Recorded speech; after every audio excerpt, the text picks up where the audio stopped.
অনেকদিন আগে আমার নানির কাছে একটা ঘটনা শুনেছিলাম। সেই ঘটনাটার কথা আমার নানাবাড়ির এলাকার ছোট বড় মোটামুটি সবাই জানে। সেই ঘটনাটাই আজ আপনাকে লিখছি। ঘটনাটি অনেক আগের একটি ঘটনা। ঘটনাটি যখন ঘটে তখন আমার নানির সবেমাত্র বিয়ে হয়েছে। আমার নানির বাড়ি থেকে কিছুটা দূর সামনে এগিয়ে গেলে পথে একটা জঙ্গল দেখা যায়। এই জঙ্গলের শেষ মাথায় একটা বড় নদী, নদীর ধারে একটা শ্মশান, যেই শ্মশানে ওই এলাকার হিন্দুদের শেষকৃত্য করা হতো। ঘটনাটি বলার আগে আমি ঘটার আসল কারণটা সংক্ষেপে বলছি। হিন্দু ধর্ম মতে পূর্ণচন্দ্র হতে শুরু করে অমাবস্যার রাতের মধ্যে যদি কোনো অবিবাহিত মেয়ে মারা যায়, তবে ওই মেয়ের লাশটা অমাবস্যার রাতে সমাধির মধ্যে থেকে উঠিয়ে শ্মশানে দিয়ে একটা পুজো করলে সেই মৃত শরীরে সেই মেয়ের অভিশপ্ত আত্মা ভর করে, যে আত্মা কিনা ভীষণ ভয়ঙ্কর রূপে দেহে ভর করে। লোকমুখে শোনা যায় সেই আত্মা নাকি ভয়ানক রাগান্বিত এবং ক্ষুধার্ত থাকে। যদি কেউ কোনোভাবে সেই আত্মাকে শান্ত করে, তার ক্ষুধা মেটাতে পারে, তাহলে সেই আত্মা তাকে একটা ছোট সিঁদুরের কৌটা দেয়, যা কিনা অলৌকিক ক্ষমতা সম্পন্ন। এবার আসি আসল ঘটনাতে। সেবার আমাদের নানাবাড়ির পাশের হিন্দু পাড়াতে একটা অবিবাহিতা যুবতী মেয়ে গলায় দড়ি দিয়ে আত্মহত্যা করে। ওর ওই জঙ্গলের মাঝে একটা গাব গাছে ফাঁস দেয় সে। বিয়ের লগ্ন ভেঙে যাওয়াতেই সে এমনটা করেছিল। যেদিন মেয়েটা মারা যায় তার দুদিন পরেই ছিল অমাবস্যা। মারা যাওয়ার পর মেয়েটাকে ওই জঙ্গলেরই এক কোনায় সমাহিত করা হয়। তার পরিবারের লোকজন সকলেই হা হুতাশ করতে থাকে, সবাই খুব ভেঙে পড়ে।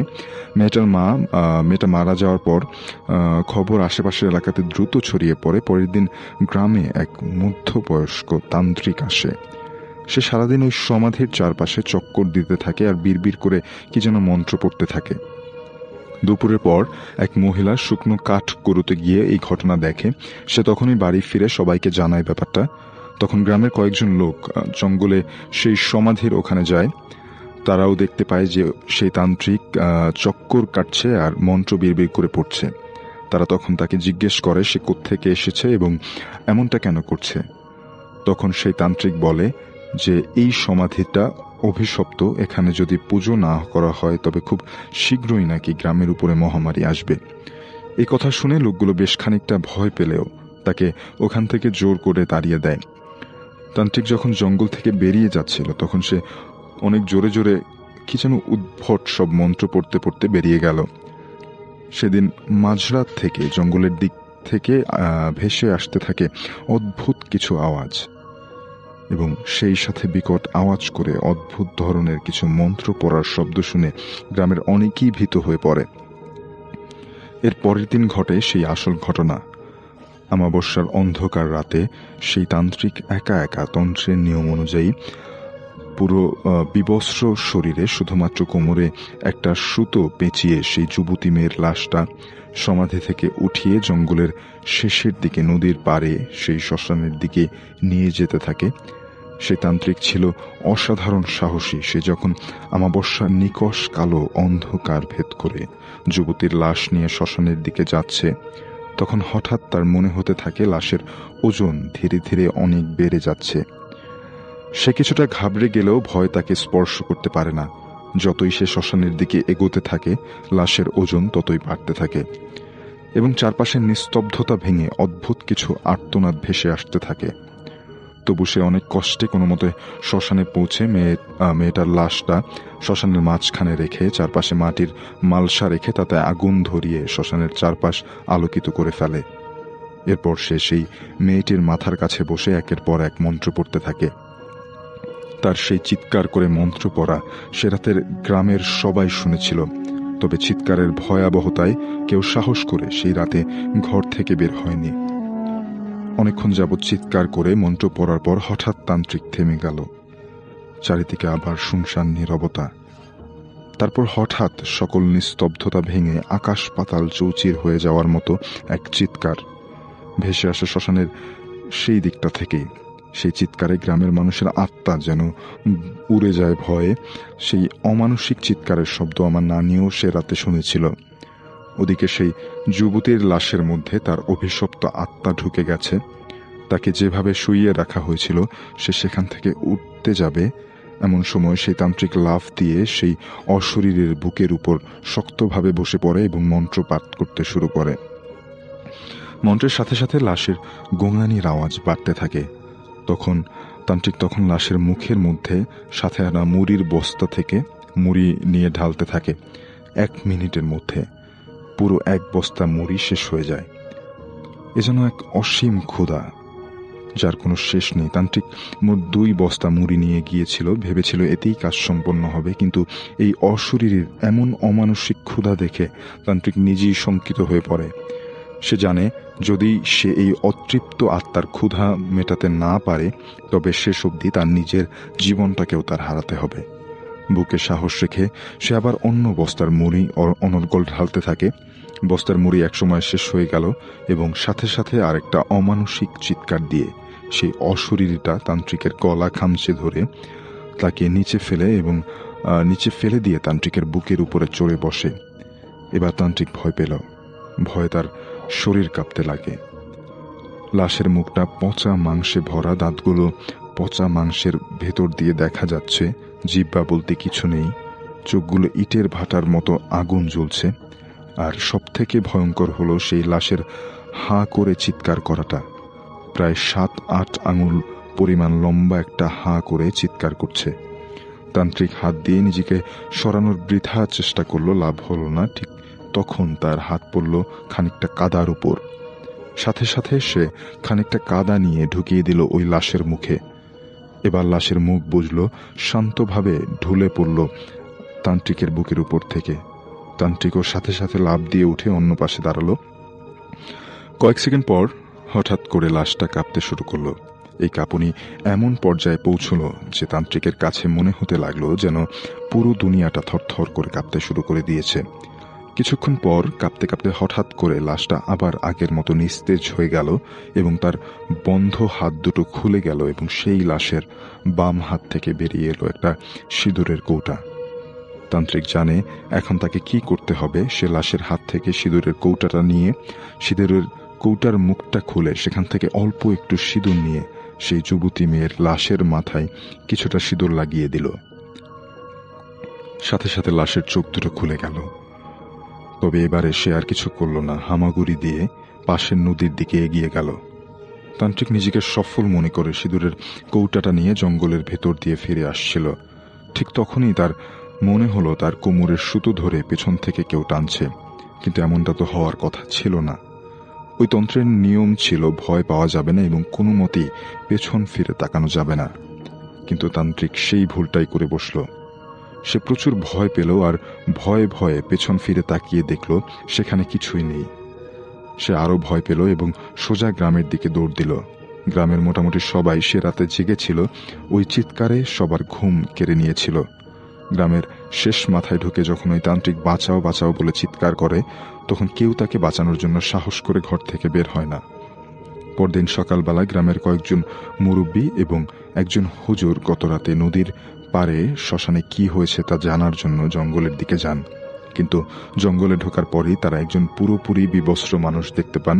প্রথমে তারা মনে করেছিলেন বোধহয় লোকটা মারা গেছে, কিন্তু তার গায়ে হাত দিতেই বুঝলেন যে জ্বরে লোকটার গায়ে আগুন জ্বলার মতো অবস্থা। তারা সবাই ধরাধরি করে সেই তান্ত্রিককে একজনের বাড়িতে নিয়ে যান, মাথায় পানি দিয়ে রাখেন এবং তাকে ভালোভাবে পরিষ্কার করে বারান্দায় শুইয়ে রাখেন। লোকটার শরীর থেকে খুব বিশ্রী রকমের গন্ধ বের হচ্ছিল। দুপুরের দিকে তান্ত্রিকের জ্ঞান ফিরে আসলে সে ভীতভাবে এদিকে সেদিকে ফ্যাল করে তাকাচ্ছিল। প্রথমটায় ঠিকভাবে মনে না পড়লেও জ্ঞান ফেরার কিছুক্ষণ পর যখন গত রাতের বিভীষিকাময় ঘটনা মনে পড়ল তখন আতঙ্কে তান্ত্রিকের প্রায় প্রাণ যায় যায় অবস্থা। তখন সে কাঁপতে কাঁপতে কোনো মতে গত রাত এবং তার আগে ঘটা সবকিছু সবাইকে খুলে বলল। আর তার কিছুক্ষণ পরেই সেই তান্ত্রিক মারা যায়। ভাইয়া, এটাই ছিল আমার নানির কাছ থেকে শোনা ঘটনা। ঘটনাটির সত্যতার প্রমাণ আমার নানি নিজেই।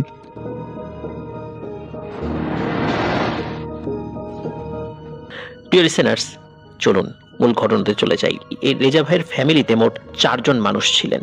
ওনার বড় বোন মানে বড় আপু, রেজা ভাই আর ওনার ছোট ভাই এবং ওনার বাবা, এই 4 জন। ওনার মা অনেক ছোটবেলাতেই মারা গিয়েছিলেন তিনি সন্তানের ভরণ পোষণ করতে কোনো যেন অসুবিধা না হয়, এই কারণে ওনার বাবা চলে গিয়েছিলেন বিদেশে। ওনার বাবা চাচারা ছিলেন 3 ভাই। এর মধ্যে ওনার বাবা এবং মেজো চাচা সৌদি আরবে থাকতেন। মানে রেজা ভাইয়ের বাবা, উনি বড় ছিলেন, তারপর তার ছোট ভাই এবং তারপর আরেকজন ছোট ভাই। তো ওনার বাবা এবং মেজো চাচা সৌদি আরবে থাকতেন। ওনাদের ফ্যামিলি আলাদা আলাদাভাবে থাকলেও ওনাদের সব জায়গা সম্পত্তি যৌথভাবে ছিল। আর রেজা ভাইয়ের মা না থাকার কারণে এই রেজা ভাইয়ের বড় বোনই ছিলেন ওনাদের কাছে মায়ের মতো। ফ্যামিলির সবকিছু দেখাশোনা উনিই করতেন। ঠিক এভাবেই চলছিল দিন। একদিন হঠাৎ একটা সমস্যা সৃষ্টি হয়, সেটা হলো জমির ধান ভাগাভাগি নিয়ে রেজা ভাইয়ের বড় আপু এবং ওনার মেজো চাচির সাথে ঝগড়া বাঁধে। ঝগড়াটা সাময়িকভাবে মিটমাটো হয়ে যায়, কিন্তু এই ঝগড়ার বিষয় সৌদি আরবে ওনার বাবা চাচার কাছে চলে যায়। 2003 সালে কিন্তু ওই স্কাইপিতে কথা বলা যেত। এখন যেমন আমরা খুব সহজে কথা বলি, তখন ওই স্কাইপি বা এই টাইপের যে ভিডিও কলগুলো, তখন এই জিনিসগুলো ছিল। আর মোবাইলে তো আর হামেশা কথা হতোই। তো ওইভাবেই মোবাইলে কথা বলার একটা পর্যায়ে এই বিষয়গুলো সৌদি আরবে ওনার বাবা চাচার কাছে চলে যায়। তো যাই হোক, মোটামুটি এই পর্যন্তই থাকে আর কি। ঠিক এর 3 মাস পর হঠাৎ একদিন দুপুরবেলা রেজা ভাইয়ের বড় আপু প্রচন্ড বমি করতে শুরু করেন। এক পর্যায়ে তার অবস্থার অবনতি হলে তাকে হবিগঞ্জ সদর হসপিটালে ভর্তি করানো হয়। অবস্থা কিছুটা ভালো হলে তাকে আবার বাড়িতে নিয়ে আসা হয়। তারপর উনি আর ঠিকঠাক মতো খাওয়া দাওয়া করতে পারতেন না।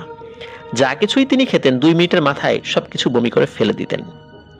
এরপর তাকে আবার হসপিটালে ভর্তি করা হয়, আবার বাড়িতে নিয়ে আসা হয়। এইরকম করতে করতে প্রায় 1 মাস চলে যায়। একবার হসপিটাল, একবার বাড়ি, একবার হসপিটাল, একবার বাড়ি। ডাক্তাররা তাদের সাধ্য অনুযায়ী সর্বোচ্চ চেষ্টা করেছিলেন। রেজা ভাইয়ের বাবা বিদেশে থাকার কারণে ওনাদের আর্থিক ওইরকম কোনো সমস্যা আপাতত দৃষ্টিতে ছিল না। এই জন্য মেয়ের চিকিৎসার জন্য যাবতীয় খরচ উনি সেখান থেকে পাঠিয়েছিলেন। চিকিৎসার কোনো ত্রুটি হয়নি, কিন্তু এই সমস্যার সমাধানও হয়নি। মাত্র 23 বছর বয়সে রেজা ভাইয়ের বড় আপু উনি পৃথিবী থেকে বিদায় নেন। আর রেজা ভাইয়ের বাবা মেয়ের এই অকাল মৃত্যু সহ্য করতে না পেরে মেয়ের মৃত্যুর 4 দিনের মাথায় হার্ট অ্যাটাক করে সৌদি আরবেই মারা যান। সৌদি আরব থেকে ওনার মেজো চাচা রেজা ভাইয়ের বাবার লাশ সাথে করে নিয়ে আসেন। রেজা ভাই বাবার কবর দেওয়া শেষে ওনার চাচা, যে 2 জন আছে আর কি, ছোট চাচা এবং মেজো চাচা, তো তাদেরকে পরবর্তী করণীয় বিষয় সম্পর্কে বলেন। যেহেতু বাবা মারা গিয়েছে, বোন মারা গিয়েছে, পরপর খুব কাছের এই 2টি ছায়া মাথার উপর যারা বটবৃক্ষ হয়েছিল, একজন বিদেশে থেকে বটবৃক্ষ হয়েছিল, অদৃশ্য বটবৃক্ষ, আর একজন তো জলজান্ত বটবৃক্ষ হয়ে মাথার উপরে ছায়া দিয়ে গিয়েছেন। কিন্তু এই 2 জনের মৃত্যুতে ওনাদের মানসিক অবস্থা কিন্তু আর ভালো ছিল না, আর ওনাদের বয়সও তখন কম ছিল। এই কারণে যেটা হয় সেটা হলো যে ওনার যে চাচা আছে, 2 চাচা, এই 2 চাচা ওনাদের যে 2 ভাই রয়েছে তাদের দায়িত্ব গ্রহণ করেন। তো এর মধ্যে কি হয় যে ওনাদের যে যতটুকু মানে সহায় সম্পত্তি, এই সহায় সম্পত্তি 2 চাচা ভাগ করে নেন, কিন্তু এদের যে সহায় সম্পত্তিটা, এই সম্পত্তিটা মেজো চাচা একদম একাই ভাগ করে নেন। মানে রেজা ভাইদের যে সম্পত্তি, সেই সম্পত্তিটাও তার মেজো চাচা দখল করে নেন। এই নিয়ে ওনার মেজো চাচা এবং ওনার ছোট চাচার মধ্যে অনেক ঝামেলা হয়। ঠিক তার 1 মাসের মাথায় ওনার মেজো চাচার ভয়ানক ভাবে মৃত্যু হয়। তার মৃত্যুটা খুবই ভয়ানক ছিল। তার ডেড বডি দেখার পর মনে হলো ওনার জিহ্বাটা কেউ টেনে হিচড়ে বের করে ফেলেছে। এমন ভয়ানকভাবে মৃত্যু হয়েছে, তার চেহারাটা দেখলেই মনে হচ্ছে মৃত্যুর পূর্বে সে ভয়ানকভাবে আতঙ্কিত হয়েছিল। এই মৃত্যুর পর রেজা ভাইয়ের বড় আপু কিভাবে মারা গিয়েছিলেন সেই বিষয়টি পাড়া প্রতিবেশীরা কিছু একটা বুঝতে পেরেছিলেন। এর আগ পর্যন্ত কিন্তু সবকিছু একদম স্বাভাবিক ছিল, কারণ একটা মানুষ কোনো কারণে অসুস্থ হয়ে বমির একটা ভাব আসতেই পারে এবং কন্টিনিউ এই অসুস্থতার কারণে সে বমি করতেই পারে, এবং 1 মাস ধরে যদি সে কিছুই না খেতে পারে, তার মৃত্যুটা কি স্বাভাবিক না? অবশ্যই স্বাভাবিক। এবং পরিবারের বড় মেয়ে, যেই মেয়ে তার ছোট 2 ভাইকে মায়ের আদর ভালোবাসা দিয়ে বড় করে তুলেছে, তার মৃত্যুতে তার বাবার হার্ট অ্যাটাক হয়ে মৃত্যুটা কি স্বাভাবিক না? অবশ্যই স্বাভাবিক। এই জন্য এই পর্যন্ত সবকিছু স্বাভাবিক ছিল। কিন্তু যখন এই মেজো চাচা সে মারা গেল এরকম ভয়ানক ভাবে, তখন পাড়া প্রতিবেশীরা চিন্তা করেছিলেন ঘটনা কি। এবার আসি অন্য একটা বিষয়, সেটা হলো ওনার মেজো চাচি একটি বিষয় বর্ণনা করেন এই ঘটনার পরে, মানে মেজো চাচার মৃত্যুর পর। সেটা হলো ওনার মেজো চাচা নিজের ঘরে 40 দিনের একটা আসনে বসেন এবং ওনার ওয়াইফকে তিনি বলেছিলেন যে এই 40 দিন পূরণ হওয়ার আগ পর্যন্ত উনি যেন তার সামনে না আসেন এবং ওনাকে স্পর্শ না করেন। রেজা ভাই উনি যেটা করতেন সেটা হলো মেজো চাচার যা যা প্রয়োজন উনি সবকিছু দরজার সামনে রেখে যান, কিন্তু রেজা ভাই ভেতরে ঢোকে না। কিন্তু সমস্যা যেটা হয় যে রেজা ভাইয়ের মেজো চাচি উনি 25-26 দিনের মাথায় উনি কোনো এক কারণে হঠাৎ করে দেখেন ওনার হাজবেন্ডের ঘরের দরজা খোলা। তো ওনার আর বিষয়টা মানে মনে ছিল না, অতটা গুরুত্বও ছিল না, মনেও ছিল না। এই কয়েকদিন বেশ কিছু বিষয় দেখতে দেখতে শুরুর দিকে গুরুত্ব দিয়েছে, এরপর আস্তে আস্তে স্বাভাবিক হয়ে গেছে। তো উনি কি মনে করে কোনো একটা প্রয়োজনে ওই চাচার ঘরে ঢোকেন এবং চাচার ঘরে ঢোকার কারণে উনি নিজের অজান্তেই চাচার পিঠে হাত রাখেন।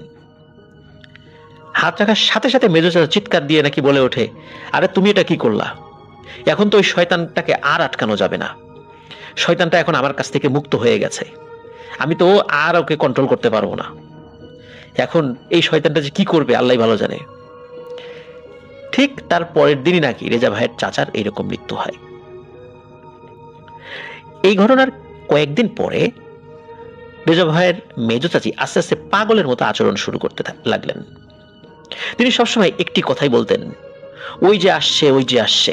তখন কেউ জিজ্ঞেস করলে উনি বলতেন, ওই যে ওখানে দাঁড়িয়ে আছে মানুষ আকৃতির একটা কুকুর, হাতে একটা লম্বা লাঠি, আর এই প্রাণীটি এখনই আমাকে খেয়ে ফেলবে, আমাকে বাঁচাও। এই বলে আশেপাশে যেই থাকতো তার হাতে পায়ে ধরে মাপ চাইতো, যে আমারে মাফ করে দে, আমার মাফ করে দে, যে কোনো মূল্যে ওই জিনিসটা থেকে আমারে বাঁচা। কিন্তু কেউ কিন্তু ওই জিনিসটা দেখতো না। স্বাভাবিক সেন্সে আমরা এটাকে হ্যালুসিনেশন বলতেই পারি, যে তার হ্যালুসিনেশন হচ্ছে, তার স্বামী মারা গিয়েছে, সে শোকে ব্যাকুল, এই কারণে সে মানসিকভাবে বিপর্যস্ত, এই কারণে হ্যালুসিনেশন হতে পারে। এটা একটা সাইন্টিফিক ব্যাখ্যা। কিন্তু প্রিয় লিসেনার্স, আসলেই কি সবকিছু বিজ্ঞান দিয়ে ব্যাখ্যা করা সম্ভব? নিশ্চয়ই ব্যাখ্যা করা সম্ভব নয়, কারণ আমরা তো অন্তত বুঝতে পারছি যে এটা হ্যালুসিনেশন নয়। যাই হোক, এইসব ঘটনার মধ্যে ওনাদের যে বাড়ির লোকজন বা পাড়া প্রতিবেশী, ওনারাও কিছু সমস্যার সম্মুখীন হতে শুরু করেন। শুধু যে ওই পরিবারের যদি হ্যালুসিনেশন হইতো তাহলে আমরা বুঝতাম, কিন্তু পাড়া প্রতিবেশীরও সমস্যা হতে শুরু করে। যেমন রাতের বেলা কেউ যখন বাজার থেকে বাড়ি ফিরতেন, অনেকেই দেখতো তাদের বাড়ির উঠোনের মধ্যে কোনো একটা অবয়ব হাতে একটি লাঠি নিয়ে দাঁড়িয়ে রয়েছে, আর তার চোখগুলো নীল বর্ণের, আলো জল করছে চোখের মধ্যে, এবং চোখগুলো নীল বোঝা যেত আর কি, আর কুকুরের মতো গড়গড় গড়গড় শব্দ করছে। আর এইসব ঘটনা ঘটার কারণে বাড়ির লোকজনের প্রতিবেশীরা নিকটবর্তী আলিয়া মাদ্রাসার বড় হুজুরকে বাড়িতে নিয়ে আসে এবং তাদের সব সমস্যার কথা খুলে বলে। সব শুনে হুজুর একটা রুমের ভেতরে চলে যান এবং 2 ঘন্টা পর বের হয়ে আসেন, এবং এসে তিনি যা বললেন তা শুনে উপস্থিত সবাই আতঙ্কিত ও হতভম্ব হয়ে যায়। হুজুর বলেন, এটা ভয়ানক একটা ব্ল্যাক ম্যাজিকের ফল, যা আপনারা সবাই ভোগ করছেন। এটি প্রথমে একটি পরিবারের নির্দিষ্ট কয়েকজন লোকের উপর করা হয়েছিল, এবং যিনি এই কাজটি করেছিলেন উনি মারা গিয়েছেন। আর মারা যাওয়ার ফলে যে ভয়ানক একটি পিশাচ, এই পিশাচটাকে ডেকে নিয়ে আসা হয়েছিল, এই পিশাচটা এখন আর এখান থেকে যাচ্ছে না। আস্তে আস্তে আশেপাশের অনেকের উপরে এই পিশাচটা প্রভাব বিস্তার করেছে। প্রথমে এই ব্ল্যাক ম্যাজিকের কারণে রেজা ভাইয়ের বোন উনি মারা গিয়েছিলেন অসুস্থ হয়ে, যদিও রেজা ভাইয়ের বাবা স্বাভাবিকভাবে মারা গিয়েছেন, এটা ব্ল্যাক ম্যাজিকের কারণে হয়নি।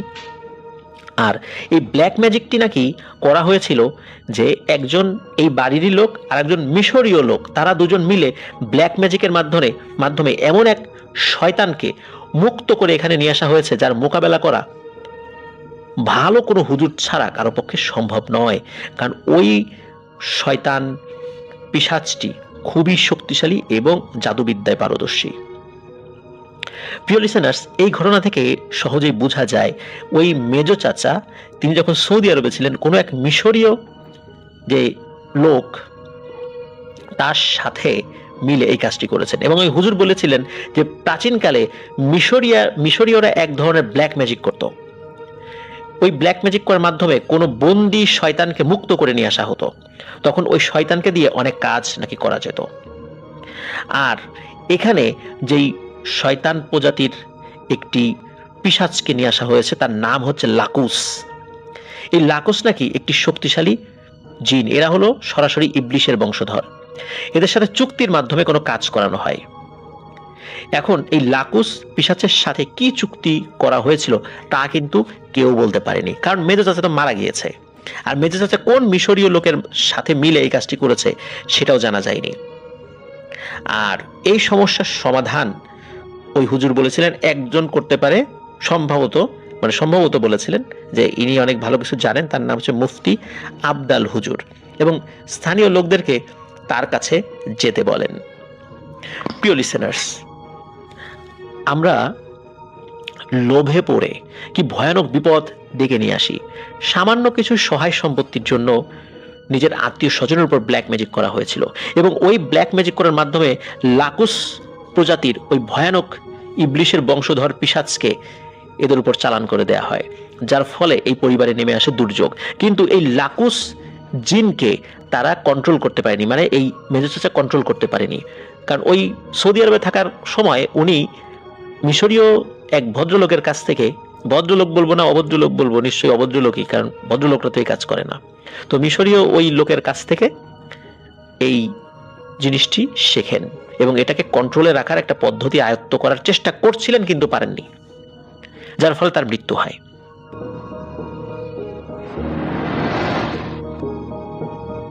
এই কাহিনীটি আমাদের সাথে শেয়ার করছেন পরাগ, খুলনা থেকে।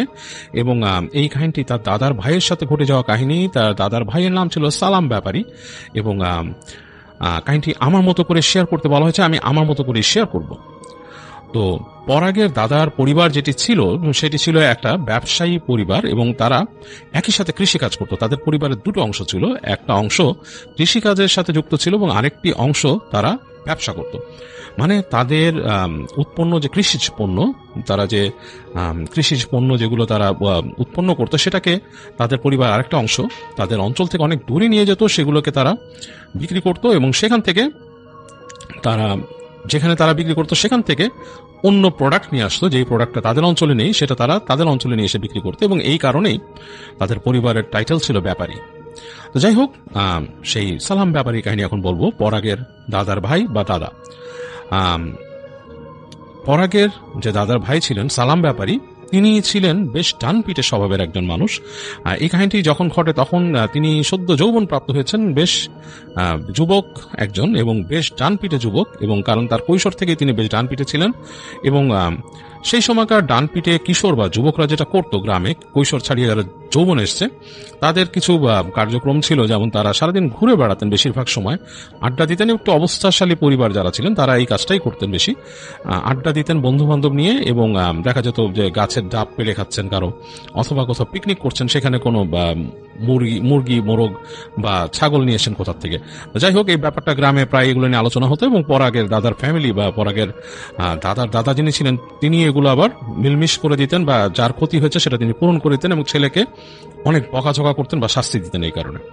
তো যাই হোক, পরাগের দাদার দাদা এক সময় তিনি চিন্তা করলেন যে ছেলেকে ব্যস্ত করতে হবে, তো তিনি তাকে ব্যবসার কাজে নিয়োজিত করার চিন্তা করলেন। কারণ কৃষি কাজের সাথে তাকে যুক্ত করে দেখেছেন বেশ, তিনি দেখা যাচ্ছে যে সে সেই কাজে মন দেয় না, বা সেই কাজটা সে ঠিক মতো করে না, বা দেখা যাচ্ছে যে ফাঁকি দেয়। সে তার যেখানে তাকে দেখা যায় তদারকির কথা বলা হলে সে সেই তাদের ক্ষেতের মাঝখানে যেই ঘর ছিল সেখান থেকে সে কিছুক্ষণ থেকে সে বন্ধুদের নিয়ে আড্ডা বসাতো বা চলে যেত সেখান থেকে, অথবা দেখা যেত যে যারা কৃষিকাজ করছে তাদের সাথে কোনো একটা বাগবিতণ্ডায় চলে যেত, বা বিভিন্ন রকমের সমস্যা সৃষ্টি করত। এই কারণে তিনি চিন্তা করলেন যে তাকে ব্যবসার কাজে নিয়োজিত করবেন। তো যেটি হয়, পরাগের সেই দাদার ভাই যে সালাম ব্যাপারী, তিনি একদিন তার বাবার কথায় ব্যবসার কাজে যান। তাদের প্রোডাক্ট নিয়ে যেতে হয় দূরে একটা অঞ্চলে, এবং সেখানে গিয়ে সেগুলো বিক্রি করে সেই ফসল যা নিয়ে যাবেন বড় বজরা নৌকায় করে, সেগুলো বিক্রি করে তিনি অর্থবিত্ত নিয়ে ফেরত আসবেন তাদের অঞ্চলে। তো ওখানে যেতে গেলে তাদের ফার্স্টে যেটা করতে হয়, যাওয়ার সময় বেশ অনেক অনেক দীর্ঘ রাস্তা আছে, সেই রাস্তা দিয়ে যেতে হয় অনেক দূর পর্যন্ত নদীর কাছে, এবং সেই নদীতে সেখানে তাদের সেই বজরা থাকতো, যেখানে ব্যবসায়িক নৌকাগুলো বড় বড়, সেগুলো বিশাল বজরা নৌকা বলতো, সেগুলোতে ফসল তোলা হতো, এবং সেখানে তারা যেত বেশ দূরে, সেল করে পাল তুলে অনেক দূর পর্যন্ত যেতে হতো নদী পার হয়ে।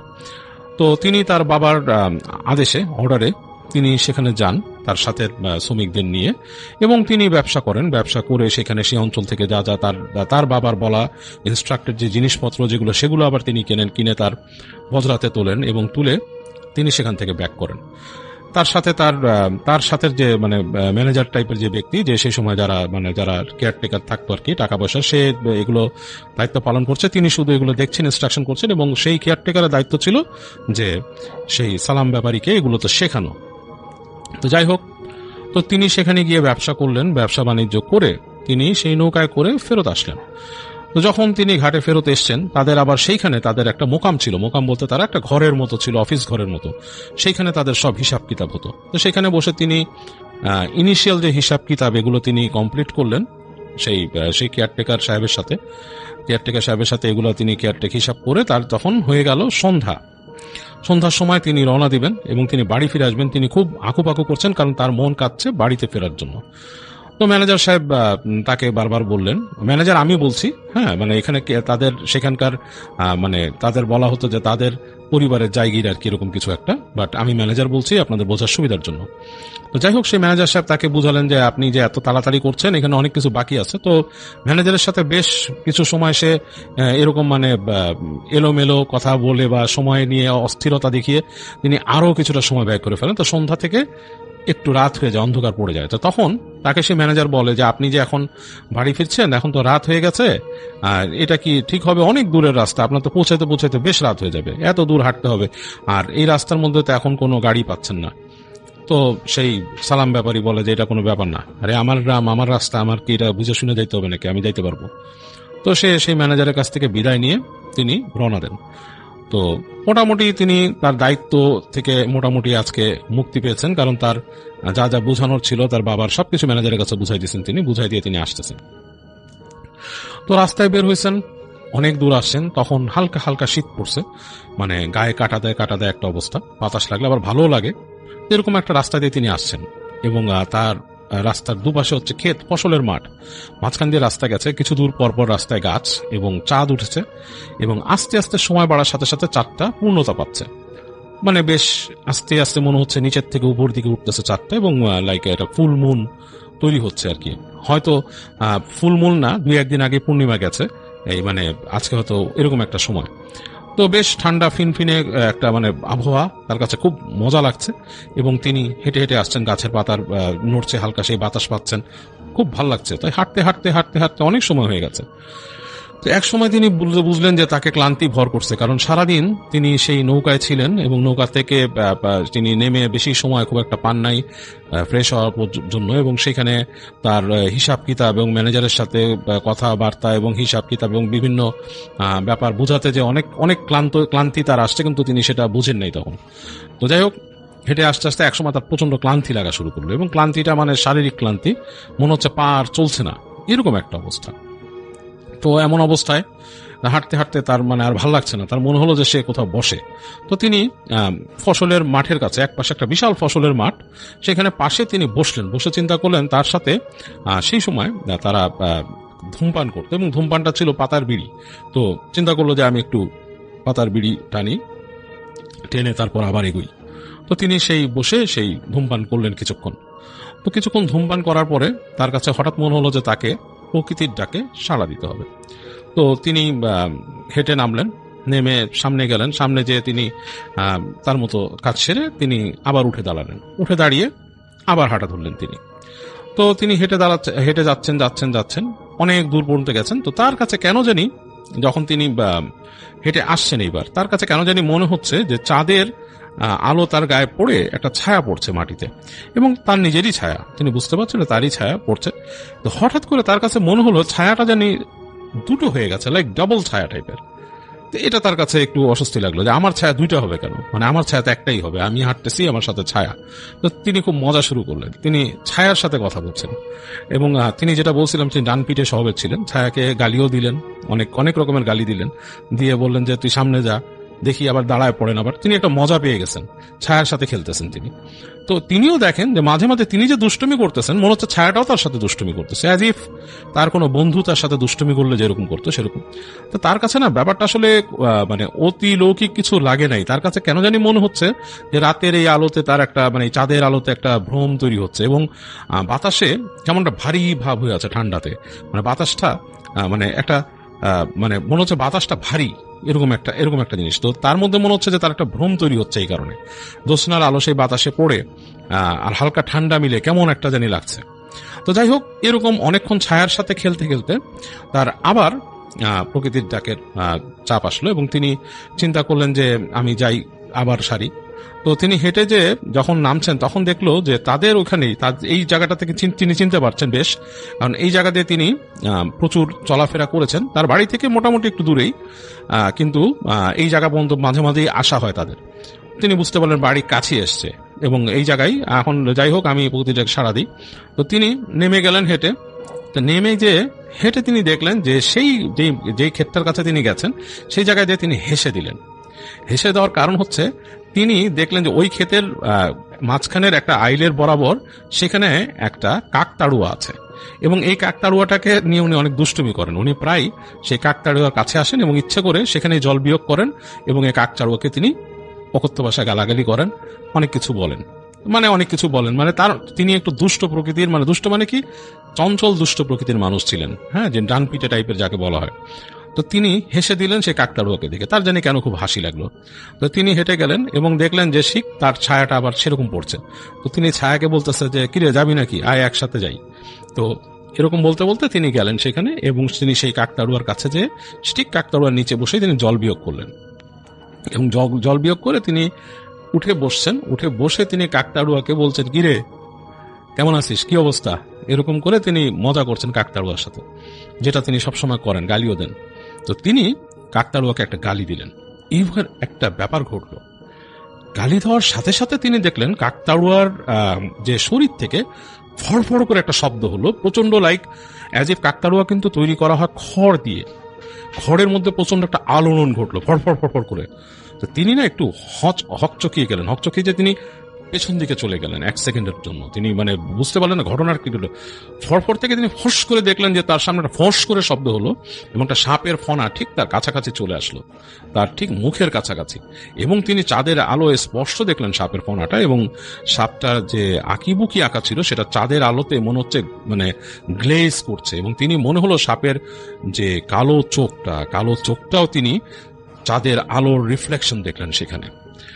মনে হলো সাপের কালো চোখের মধ্যে চাঁদের আলোর রিফ্লেকশন এবং তিনি ফ্যাংগুলো মানে বিষ দাঁতগুলো দেখলেন, এরকম সাপ যে জিভ বের করে ফ্যাং দিয়ে তাকে দংশন করতে আসছে বা কামড়াতে আসছে, পুরো জিনিসটা দেখলেন ভিশিয়াস একটা লুপ এবং ইট হ্যাপেন্ড কয়েক সেকেন্ডের মধ্যে হয়েছে জিনিসটা এবং তিনি তার রিফ্লেক্সটা অনেক ভালো ছিল যে তিনি পেছন দিকে লাফ দিয়ে সরে আসছেন এবং সাপটা যে ফনা তুলে তাকে ছোবল মারতে আসছে, ইটস অ্যাবাউট 1 ফিট 1.5 ফিট দূরে প্রায় চলে আসছে, তার থেকে একটু দূরে ছিল চেহারাটা, সাপের চেহারাটা, এবং তিনি কিন্তু সেখান থেকে দেখছেন তিনি খুব মুখের কাছাকাছি দেখছেন ফনাটা, বেশ বড় একটা ফনা এবং জিব্বাটা লিক করছে, জিব্বা প্রায় তার মুখ ছুঁয়ে ফেলছিল এবং তিনি চাঁদের আলোয় সেই চোখের মধ্যে সেই সাপের চোখের যে কালো অংশের মধ্যে সে রিফ্লেকশন দেখছে চাঁদের, তাহলে মানে কত কাছাকাছি ব্যাপারটা।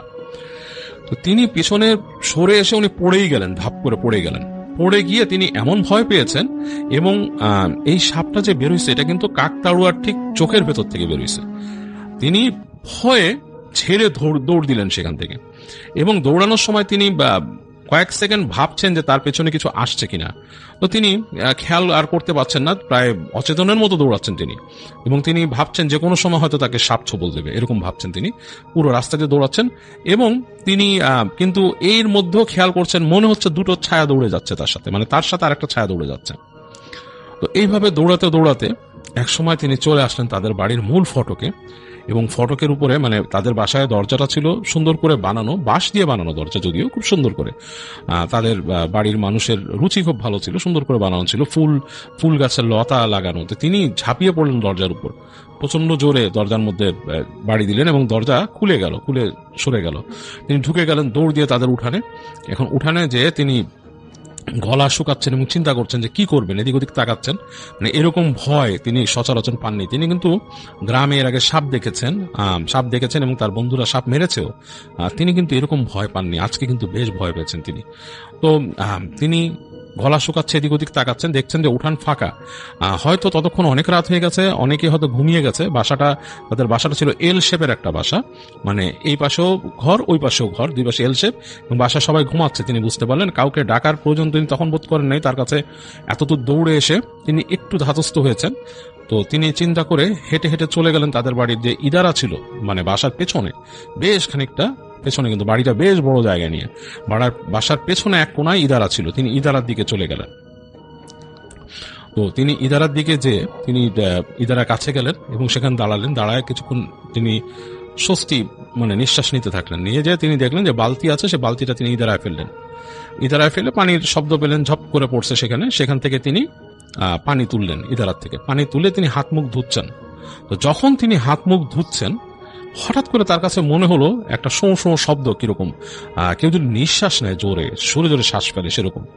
তো তিনি তাকিয়ে দেখেন তার থেকে প্রায় 3-4 ফিট দূরে সেই একটা সাপ, সেই সাপটাই দাঁড়িয়ে আছে। সেটা মাটি থেকে প্রায় 3 থেকে 4 ফিট উঁচুতে ফনা তুলে দাঁড়িয়ে আছে, মানে অ্যাজ ইফ লাইক যদি কেউ কিং কোবরা দেখে সেরকম বড় একটা ফনা তুলে তার থেকে 3 ফিট দূরে দাঁড়িয়ে আছে এবং সেটা ফোঁস ফোঁস করছে। তো এই দৃশ্য দেখার পর আসলে তার পুরোপুরি সেন্স লোপ পেয়ে যায়। তিনি কিছুক্ষণ সেখানে দাঁড়িয়ে থাকেন স্থানুর মতো। তারপর তার হঠাৎ সেন্স হয় যে মানে আমি কি দেখছি। তিনি ঝেড়ে দৌড় দিয়ে এসে এবার নিজেদের দরজার উপর, যে মূল দরজা যেখানে নাকি তিনি থাকতেন হচ্ছে 2 তলায়, মানে তাদের বাসার কাঠের বাসার 2য় তলা ছিল একটা। কাঠের বাসার 2য় তলাতে তিনি থাকতেন একা, কিন্তু তাকে উঠতে হতো যে মূল দরজা দিয়ে তাদের যে রুমে, সেই রুমে যে তিনি দরজার মধ্যে বাড়ি মারা শুরু করেন জোরে জোরে। তো এই বাড়ি শুনে তার যে আরেক ভাই ছিল, তার আরেক ছোট ভাই ছিল, সে এসে তাকে দরজা খুলে দেয়, বলে কি হয়েছে, ঘুম ঘুম চোখ। তো তিনি বলেন যে দরজা খোল, তাড়াতাড়ি দরজা খোল। তো ভিতরে ঢোকার পরে তিনি বসে বলেন যে বাতি জ্বালা। তো তাদের ওইখানে একটা হেরিকেন জ্বালান ছিল, হেরিকেনটা বাড়িয়ে দেন তার ভাই। কি হয়েছে তোমার? তো বলে যে আমি রাস্তার মধ্যে সাপের ধাওয়া খেয়েছি, এখানেও সাপ আছে। ভাই বলে কি বলো, এনে সাপ আছে? কই? কিন্তু সাপ আমাদের বাসা সাধারণত আসে না, তো তুমি সাপ দেখলা কোত্থেকে? বলে যে এখানে আছে, সাপ আছে, অনেক বড় সাপ। এই তো তার ভাইরে বলে। তো তার ভাই খুব একটা আগ্রহ ফিল করে না, গভীর রাত হয়ে গেছে, বলছে তুমি দরজা লাগায় তুমি ঘুমাও, তোমার এত টেনশন করার দরকার নেই, তুমি খাওয়া দাওয়া করছো, খাওয়া দাওয়া করবা। তখন বলে যে আমার খাওয়া দাওয়া কে দিবে? তখন বলে যে আমি মাকে ডেকে দেই। বলে না, কাউরে ডাকার দরকার নেই। তো তিনি খুব ভয় পাইছেন, তার আর রেগুলার চিন্তা নাই। তিনি তাদের টেবিল থেকে পানির জগ থেকে পানি খান, পানি খেয়ে তিনি মনে করেন তিনি শুয়ে পড়বেন। তিনি উপরে আর যান না এবার, মানে তার যে রুমটা ছিল ওপর তলায়, মানে কাঠের একটা বাসা, দোতলায় একটা ছোট্ট চিলে কোঠার মতো ছিল। তো সেইখানে সালাম ব্যাপারী তিনি থাকতেন ওইখানে। তো তিনি একবার উঠে যান দোতলা পর্যন্ত, উঠে যে তিনি কেন জানি তার কাছে একটা মানে কেমন একটা ফিল লাগে তার নিজের বিছানাটা দেখে। তো তিনি না ওখানে শোন না, তিনি এসে ভাইকে বলেন যে আমি তোর এই পাশের যে খাটটা সেটাতে শুই। তো তার ভাইয়ের রুমে আরেকটা খাট ছিল ওই কাছে, ওখানে কেউ থাকে না সাধারণত। তো ওই খাটের মধ্যে যে সেই সালাম ব্যাপারী শুয়ে পড়ে। তো শুয়ে পড়ছেন তিনি, অনেকক্ষণ তার ভয় লাগছে, তার বারবার মনে হচ্ছিল যে এখানে সাপ চলে আসে কিনা, বা এরকম একটা চিন্তা তার মাথার মধ্যে ভর করছিল। এবং তিনি অনেকক্ষণ ভয় পেতে এবং সারাদিনের ক্লান্তি সবকিছু চেপে বসে এবং খাওয়া দাওয়া করেননি রাতে। তো তিনি একসময় চোখ বন্ধ করে ঘুমিয়ে পড়েন, মানে তার ঘুম এসে যায়, তন্দ্রা এসে লেগে যায়। তো অনেকক্ষণ পর, কতক্ষণ আসলে তিনি বলতে পারবেন না, তিনি ততক্ষণে তার ভাই হয়তো হ্যারিকেন নিভাই দিতে পারে, তিনি হঠাৎ করে কেমন যেন একটা ফিল পান সুড়সুড়ির মতো। তো তিনি সুড়সুড়ির মতো ফিল পান, কয়েকবার সুড়সুড়ির মতো ফিল পাওয়ার পর তিনি উঠে তিনি তাকান সামনের দিকে। তো তাকায় দেখেন ঠিক মতো কিছু দেখা যাচ্ছে না, অন্ধকার। তো তার মধ্যে তিনি বুঝতে পাচ্ছেন কোনো কিছুর একটা অস্তিত্ব তার শরীরের উপর আছে, মানে তিনি যে শুয়ে আছেন তার বুকের উপর কোনো কিছুর একটা অস্তিত্ব। এবং তিনি বুঝতে পারছেন ছোট কোনো বাচ্চা যদি মানে আর কি কারো গায়ের উপর উঠে থাকে সেরকম। তো তিনি একটু চিন্তা করছেন যে এখানে ছোট বাচ্চা আমার গায়ে, মানে ব্যাপারটা কি তিনি চিন্তা করতেছেন। তো তিনি হঠাৎ করে ওই যে মানে হালকা রুমের যে অন্ধকারটা শুয়ে আসছে চোখের মধ্যে, এর মধ্যে আবছা ভাবে তিনি বুঝছেন একটা অবয়ব, মানুষের মতো অবয়ব কিন্তু ছোট, মানে ছোট বলতে হবে ধরেন একটা বাচ্চা 4-5 বছরের বাচ্চার মতো একটা অবয়ব তার বুকের উপরে, কিন্তু ওজনটা কিন্তু সেরকম ফিল করতেছেন না। তো তিনি আস্তে করে হাত দিলেন, হাত দিয়ে যখন নাকি গায়ের উপরে তিনি চিন্তা করলেন কি এটা বাবা এটা কে, মানে তিনি গায়ে হাত দিলেন, ভয় পেয়েছেন কিন্তু খুব। হাত দিয়ে দেখলেন হাতটা ডেবে যাচ্ছে, মানে নরম, অ্যাজ ইফ লাইক খড়ের গাদার মধ্যে হাত দিলে যেরকম। তো তিনি প্রচন্ড ভয় পেয়ে গেলেন এবং মানে এর মধ্যে ওনার চোখে বেশ আলোটা শুয়ে আসছে, তার কাছে মনে হচ্ছে মানে কোনো মানুষ টাইপের তার উপরে, এবং তার হাতটা হচ্ছে খড়ের মতো, এবং তিনি ফসফস ফসফস করে একটা হাসির মতো শব্দ শুনলেন।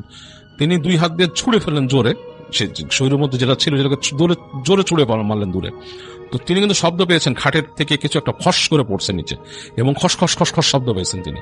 তো তিনি এই পর্যায়ে চিৎকার করে ওঠেন, তার আসলে আর তখন মানে তার নার্ভে কুলাচ্ছিল না, তিনি চিৎকার করে ওঠেন। তার ভাই লাফ দিয়ে উঠে যায় বিছানা থেকে উঠে তার ভাই হ্যারিকেন বাড়ায়, দেখে যে তার ভাই চিৎকার করতেছে এবং কাঁপতেছে থরথর করে। তো এই অবস্থাতে যখন মানে তার ভাই এসে তাকে তাড়াতাড়ি শান্ত করার চেষ্টা করে, তার চোখে মুখে ওই জগের থেকে নেওয়া পানি ছিটা দেয় এবং অনেক কিছু মানে তাকে ঠান্ডা করার চেষ্টা করে। কি দেখছে সে বলতেছে আসছে ওই যে আসছে, যে খড়ের মানুষ আসছে। তো তাকে ঠান্ডা করার চেষ্টা করে এবং এই তার মানে বাবা এবং বড় ভাই সবাই উঠে আসে পাশের রুম থেকে, কারণ তার চিৎকার চিল্লাচিল্লির শব্দে মানুষজন অনেক বিচলিত হয়ে গেছে। এসে তাকে অনেক ঠান্ডা করার চেষ্টা করে এবং তিনি দেখা যায় একটা ঘোরের মধ্যে চলে যান। তিনি ঘোরের মধ্যে চলে যান এবং তার ভোর পর্যন্ত শরীরের টেম্পারেচার মারাত্মক বেড়ে যায় এবং তার সেই টেম্পারেচার আর কমার কোনো লক্ষণ ছিল না। তো অনেক সকাল পর্যন্ত তাকে গায়ে জলপট্টি দেওয়া হয়, কিন্তু তিনি কোমাতে চলে গেলে যেরকম সেরকম তার কোনো হুঁশ ছিল না, এবং তার মুখ দিয়ে সকালের দিকে মুখ থেকে লালা গড়ানো শুরু করে, ফেনা বের হনো শুরু করে, মানে বেহুশ অবস্থায় যেরকম হয়, মানে মুখ দিয়ে ফেনা গড়াচ্ছে, তার কষা গড়াচ্ছে, এবং সেটাকে তারা থামাতে পারে না। তো গ্রামে, তাদের দূরের গ্রামে তখনকার সময় মানে খুব বেশি অ্যাভেলেবেল ডাক্তার ছিল না, তো একজন চিকিৎসক ছিলেন, তারা জানতেন যে তিনি মানুষকে বিভিন্ন রকমের কবিরাজি চিকিৎসা যেটা সেই চিকিৎসা দিতেন। তাকে ডেকে আনা হলো এবং তিনি আসলেন, এসে তার শরীরের টেম্পারেচার কন্ট্রোল করার কথা বললেন, যে তার কিন্তু জ্বর অনেক বাড়ছে এবং এটাকে কমাতে না পারলে সমস্যা হবে। তো তাকে অনেকভাবে ঠান্ডা করার চেষ্টা করা হয়, মানে শরীরের মধ্যে পানি ঢেলে বিভিন্নভাবে, এবং এক পর্যায়ে তারা চিন্তা করেন যে তাকে সারা শরীর ভিজিয়ে নিয়ে যাবেন, শহরে নিয়ে যাবেন। তো এরকম যখন প্ল্যান হচ্ছে, তখন পরাগের দাদার দাদা, তিনি ছিলেন সবচেয়ে মুরব্বী, যিনি মানে এই ছেলেকে ব্যবসার কাজে দিতে চেয়েছেন সবসময়। তো তিনি বললেন যে না, ওকে তোমরা মানে ইসে নিও না, আগে ওকে আমরা একটু ঘটনাটা কি ঘটছে, সে সন্ধ্যার পরে আসছে এখানে এবং রাতের বেলা এসে এরকম ভাবে আচরণ করছে, তো তার কাছ থেকে তো তেমন কিছু শোনা হয় নাই। তার ভাইকে সে বলছে যে সাপ দেখছে, তো সাপ কি তাকে কামড় দিছে, এরকম কোনো লক্ষণও পাওয়া যায়নি। তো সে এরকম কিরকম এরকম আচরণ কেন করছে, কি হয়েছে তার, হঠাৎ করে সেরকম ফেইন্ট হয়ে গেল এবং তার সেন্স নাই এবং তার মুখ দিয়ে ফেনা ভাঙতেছে। তো তখন তিনি বলেন যে আমি একজন এখানকার কোনো একজন আলেমের শরণাপন্ন হতে চাই, দেখা যাক কি হয় আর কি। তো তখন তিনি সেই ওনাদের গ্রামে যেই আলেম ছিলেন তার সাথে কথা বলেন এবং তিনি তার পাশের গ্রাম থেকে একজন আলেমকে নিয়ে আসেন, এনে তারা দুইজন মিলে ছেলেকে দেখেন, বলে যে আপনারা আলেমরা যখন আসেন, দুইজন আলেম আসেন, এসে বলেন যে আপনার ছেলের মনে হয় তিনি কিছু দেখে ভয় পাইছেন বা তার উপর আসর করছে, তো এখন এইভাবে তো আসলে সম্ভব না, তাকে মেডিকেল ট্রিটমেন্টটাও আপনাদের দেখতে হবে, আগে আপনারা এই ডাক্তারি চিকিৎসাটাও করান এবং তারপরে দেখা যাক কি হয়। তো যাই হোক, ওই আলেমদের মতামত নিয়েই তাকে নিয়ে যাওয়া হলো, এরকম পানি কাপড় ভেজা গামছা দিয়ে পেঁচিয়ে তাকে নিয়ে যাওয়া হলো এবং নিয়ে যেয়ে যে তাদের যে সদরে নিয়ে যাওয়া হলো, সেখানে নিয়ে তাকে চিকিৎসা দেওয়া হলো। এবং চিকিৎসার পরে যেটা হলো, তার কিন্তু জ্বরটা কমছে বাড়ছে এরকম অবস্থায়, এবং সে হুঁশও ফিরে আসলো, কিন্তু সে প্রলাপ বকত। তো যখন তার জ্বরটা মোটামুটি সুটেবল পর্যায়ে আসছে, জ্বরটা কমে গেছে, তখন তাকে আবার নিয়ে আসা হলো তাদের গ্রামে এবং এনে সেই আলেম যারা আসছিলেন তাদেরও বড় হুজুর ছিল, ওনাকে নিয়ে আসা হলো। এসে তিনি বলল যে ওনাকে দেখে বলল যে এই সালাম যে ব্যাপারী ছিল, বলল যে তার উপরে খারাপ জিন আসর করছে, খারাপ বাতাস আসর করছে, তো তাকে আসলে আমাদের করা লাগবে, এটা ঝাড়া লাগবে এবং স্মরণ লাগবে, এবং এই যে প্রলাপ বকতেছে এই কারণে, তা আপনারা আমার সাথে কথা বলতে দেন, আপনারা কেউ থাকবেন না, শুধু পরাগের যে দাদার বাবা যিনি ছিলেন তাকে রাখলো, মানে ছেলের বাবাকে রাখলেন, বললেন যে আপনি থাকেন শুধু। তো বলে তাকে এই রুমে নিয়ে আসলেন। একদিন আসরের পরে তিনি আসলেন, এসে তিনি ওই সেই দাদার বাবাকে নিয়ে তিনি বসলেন। বসে ছেলেকে তিনি তিনি অনেকক্ষণ, ছেলে তখন শুয়েছিল মানে তখন তার হুঁশ নাই, ঘুমায় আছে আসরের পরের সময়। তো তিনি দোয়া পড়া শুরু করলেন, সেই যেই হুজুর আসছিলেন তিনি দোয়া পড়া শুরু করলেন এবং অনেকক্ষণ তিনি দোয়া পড়লেন, তেলাওয়াত করলেন। ফার্স্টে তেলাওয়াত করে পরে দোয়া পড়লেন। দোয়া পড়ে তিনি ওই ছেলেকে সোজা বলে উঠে বস। দেখা গেল ঠাস করে ওনার কথা মতো উঠে বসলো। বসার পর জিজ্ঞেস করলো যে কি ব্যাপার, কেন আসছিস এখানে, একে কেন ধরছিস? তো বলল যে সে আমি যে জায়গায় বসবাস করি সেই জায়গায় যে সে জল বিয়োগ করছে আর কি, মানে সেই জায়গায় সে জল বিয়োগ করছে এবং তাকে আমি অনেকক্ষণ তার সাথে সাথে আসছিলাম যে তাকে আমি কোথাও ধাক্কা দিয়ে ফেলে দিব। তখন সে কি করলো, আরেক জায়গায় গেল, সেখানে যেও সে এই একই কাজ করলো এবং সেইখানেও আমার এক ভাই বাস করত এবং সে ভাইয়ের কাছে সবসময় সে ত্যাক্ত করত। আমার ভাই তাকে কিছু বলতো না, সবসময় তাকে ছেড়ে দিত, কিছু বলতো না। তো আজকে আমার ভাই আমাকে দেখে তাকে আর ছাড়ে নাই, আমার ভাইও ধরছে, আমিও তাকে মানে ধরে বসছি এবং তাকে আমি একভাবে আমরা ছাড়বো না, তাকে শাস্তি দিব এবং তাকে আমরা, সে যাতে এই ধরনের কাজ করার মতো কোনো যোগ্যতাই না থাকে সেই কাজ আমরা করে দিব তাকে। তো তখন সেই আলেম তাদের সাথে, সেই হুজুর কথা বলেন, সেই জিনদের সাথে, দুইটা জিন তাদের সাথে কথা বলে যে সে যে কাজটা করছে সেটা খারাপ, এটা করা ঠিক না, আমি জানি, কিন্তু তার মাথার মধ্যে সেই জ্ঞানটা ছিল না, সে প্রপার তার সঠিক জ্ঞান না থাকার কারণে সেই কাজটা করছে এবং এখানে যেখানে সেখানে জল বিয়োগ করাটা এটা আসলেই গুনার কাজ এবং তুমি সেখানে যে থাকতা বা তুমি সেখানে বসেছিলা সে কিন্তু দেখে নাই, না দেখে করছে, দেখলে করতো না। আর তুমি যে আরেক জায়গার কথা বলছো সেখানেও করছে, সেটাও হয়তো সে না জেনেই করতো। তো সেই জিনরা তখন বাকবিতণ্ডা করলো যে না, যে সে জেনে শুনেই করতো, সে জানতো যে এখানে একটা ফসলের মাঠ যে কোনো কিছু থাকতে পারে, সে কেন করবে এই জায়গায়। যাই হোক, এনিওয়েজ এই নিয়ে তাদের মধ্যে সে হুজুরের সাথে অনেক কথা হয়। তখন হুজুর তাদেরকে কমান্ড করেন, বলেন যে তোমরা চলে যাও এবং তাদেরকে মানে সঠিক প্রসিজার অনুযায়ী তিনি বলেন চলে যেতে সেখান থেকে এবং অনেকভাবে তাদেরকে বলেন। তো তারা একসময় সে হুজুরকে সম্মান জানিয়ে সেখান থেকে বলে যে আচ্ছা ছেড়ে দিচ্ছে, কিন্তু এই ছেলে যদি পরবর্তীতে এই ধরনের কাজ কখনো করে এবং আমরা যদি কখনো তাকে ধরি তাহলে কিন্তু আর ছাড়বো না, তার একেবারে প্রাণে মেরে ছাড়বো তাকে। হুজুর যাই হোক তাদেরকে জিনদেরকে বিদায় করেন তার কাছ থেকে এবং তখন ছেলের যে পরাগের দাদার বাবা যিনি ছিলেন তাকে এবং দাদাকে দুজনকেই হুজুর ডাকেন, ডেকে বলেন যে ছেলের কিছু বিষয়ে বস্তু চেঞ্জ করতে হবে, পরিবর্তন করতে হবে এবং এটার সাথে আপনাদের বড় রকম রেসপন্সিবিলিটি আছে যেটা আপনারা কখনো শেখান নাই ছেলেকে ছোটবেলা থেকে, হয়তো আপনারাও কতটুকু পালন করেন আমি জানি না। ছেলে মেয়ে কিন্তু এই ধরনের বিপথে চলে যায় বাবা মার ভুলে। বাবা মা অনেক সময় ছোটবেলা থেকে তাদেরকে এই গাইডগুলো করে না, এই জিনিসগুলো শেখায় না, এই সঠিক জিনিস না শেখার কারণে ছেলে মেয়ে উল্টাপাল্টা কাজ করে। আজকে আপনাদের একটা ভোগান্তি হয়েছে, আপনারা হয়তো বুঝেন নাই ব্যাপারটা বা আপনারা এটাকে খুব হালকাভাবে দেখতেছেন, হয়তো তার অসুস্থতার জন্য আপনারা এখন আমাকে ডাকছেন, আরো আলেমদেরকে ডাকছেন, ডাক্তারি চিকিৎসা ঠিক হচ্ছে না ঠিক মতো। তো এখন তাকে আমি একটা ব্যবস্থা করলাম, হ্যাঁ আল্লাহর নামে ব্যবস্থা করলাম, তাকে আমরা এই জায়গা থেকে ছাড়ানোর চেষ্টা করলাম বা তার উপর একটা আসর হয়েছিল, এইটা আপনারা হয়তো কতটুকু বিশ্বাস করেন। তখন তারা বলতেছে না হুজুর আমরা তো 100% আপনার উপর আস্থা রাখতেছি। হ্যাঁ আস্থা রাখতেছেন ভালো কথা, কিন্তু এই ছেলেকে সঠিক পথে আনাও আপনাদের দায়িত্ব। তাকে আগে আপনারা বাস্তব জীবনে চলাফেরা করতে হয় কোনটা সেটা শিখান। আপনারা তাকে শিখান যে প্রথমে যে তাকে যে সঠিক পথে চলতে হবে, নামাজ কালাম পড়তে হবে, তারপর তাকে যে সঠিক কাজগুলো করতে হবে, পরিষ্কার পরিচ্ছন্ন থাকতে হবে, যেখানে সেখানে যে কোনো কিছু করা যাবে না, মানুষের উপকার করতে হবে, বাজে বাজে কাজ করা যাবে না। তখন সেই হুজুর তাদেরকে বলেন যে ছেলেকে যদি এটাও শেখান যে রাস্তার একটা কাটা সরাই দেওয়া হচ্ছে প্রস্তুত করা, মানুষের জন্য সাহায্য করা, এগুলো হচ্ছে প্রথম শিক্ষার জিনিস। এই জিনিসগুলো যদি না শিখে আপনি যদি আমল করেন সেটাও আপনার ঠিকমতো কাজে আসবে না যদি আপনি তাকে এগুলো না শিখান। প্রথম যে জিনিসগুলো এটা শিখাইতে হবে, এটা হচ্ছে আপনাদের দায়িত্ব।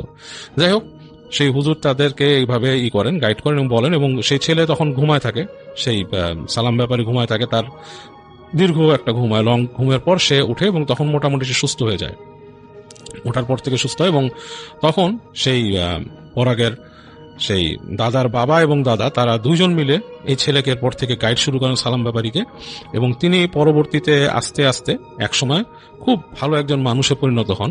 তার সেই ডান পিঠে কণা চলে যায়, তিনি একজন একদম খুব ভালো মানুষে পরিণত হন এবং তার সম্বন্ধে পরবর্তীতে কোনো কমপ্লেন তো দূরের কথা, মানুষ তার সুনাম করতো সবসময়। তো যাই হোক, তার এই যে পরিবর্তনটা এটা ঘটছিল এই একটা ঘটনার মাধ্যমে, এবং এই ঘটনাটা তার জীবনে ঘটে। তো আমি আমার মতো করে বললাম যতটুকু পারলাম। আশা করি আপনাদের কাছে ভালো লেগেছে কাহিনীটি, এবং এটা একটা শিক্ষামূলক কাহিনী ছিল, এবং আমার কাছে কিন্তু এই ধরনের কাহিনীগুলো বেশ ভালো লাগে। তো যাই হোক, এই ছিল হচ্ছে পরাগে শেয়ার করা তার দাদার ভাইয়ের কাহিনী।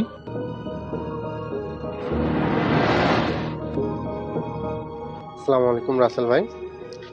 আমি আজকে আপনার সঙ্গে যে ঘটনাটি শেয়ার করতেছি সেটি একটি শহরের বাইরে পুরনো গ্রামের ঘটে যাওয়া ঘটনা। রাত তখন 12টা পেরিয়ে গেছে। শহরের বাইরে একটা পুরনো গ্রাম, নামটা এখন আর কেউ ব্যবহার করে না, কারণ এই গ্রাম বহু বছর আগে হঠাৎ করেই বিলীন হয়ে গিয়েছে। লোকজন বলে এক রাতে পুরো গ্রাম উধাও হয়ে যায়, কেউ পালায়নি, কারো লাশও খুঁজে পাওয়া যায়নি, যেন সবাই একসাথে অদৃশ্য হয়ে গেছে।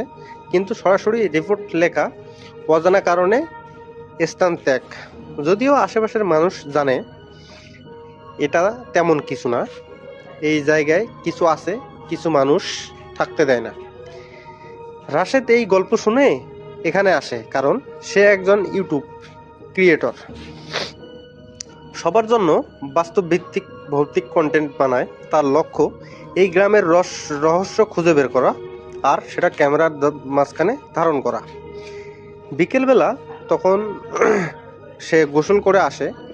গ্রামে ঢুকতেই সে বুঝতে পারে এখানে কিছু ঠিক নেই। বাতাস অস্বাভাবিক ঠান্ডা, গাছগুলো নড়ছে না, কোনো পাখির শব্দ নেই, এমনকি পোকামাকড়ও নেই, শুধু নিস্তব্ধতা। সে হাঁটতে হাঁটতে একটা ভাঙা বাড়ির সামনে দাঁড়ায়। দরজা খোলা, ভেতর থেকে ঘরটা ফাঁকা, কিন্তু মেঝেতে কোনো ধুলো নেই, যেন কেউ নিয়মিত হাঁটে না। সে নিচে তাকিয়ে দেখে পায়ের ছাপ, কিন্তু সেগুলো মানুষের না, আকারে অনেক লম্বা, আঙ্গুলের মতো কিছু নেই। সে একটু অস্বস্তি বোধ করে, কিন্তু সামনে এগোয়। পুরো গ্রাম একটা জিনিস লক্ষ্য করে, সব বাড়ির দরজা খোলা, কিন্তু কোথাও কোনো জিনিস এলোমেলো না, যেন সবাই হঠাৎ করে উঠে দাঁড়িয়ে চলে গেছে। ঠিক তখনই সূর্য ডুবে যায়, অন্ধকার নেমে আসে। ক্যামেরার সামনে সেট করা, আমি আজ রাতটা এখানেই থাকব। সে রাত বাড়ার সাথে সাথে সে শুনতে পায় বাইরে কেউ হাঁটছে।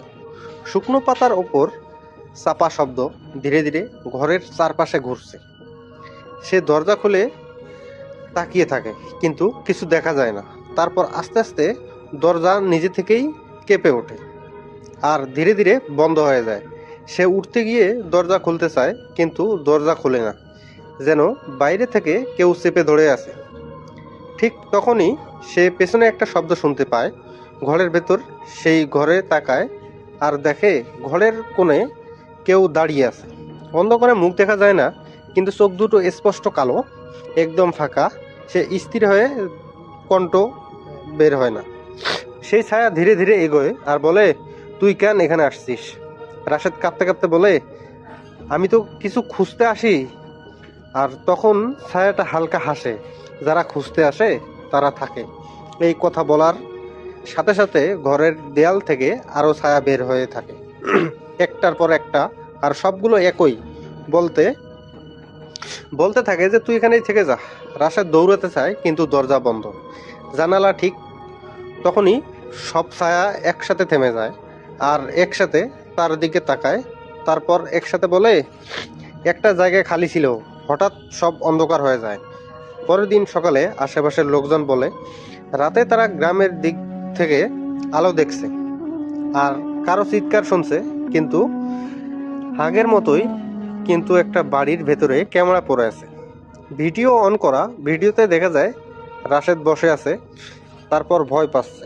তারপর ক্যামেরা হঠাৎ করে পড়ে যায় আর শেষের কয়েক সেকেন্ড দেখা যায় অনেকগুলো ছায়া তাকে ঘিরে ধরে আসে, আর তাদের মধ্যে একজন ঠিক রাশেদের মতো, আর তার চোখ দুটো একদম কালো।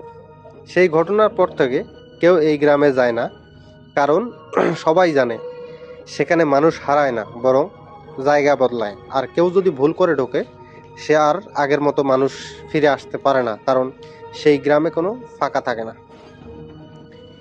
রাত তখন প্রায় একটা শহরের বাইরে পরিচিত একটা সরকারি হাসপাতাল বহু বছর ধরে বন্ধ পড়ে আছে।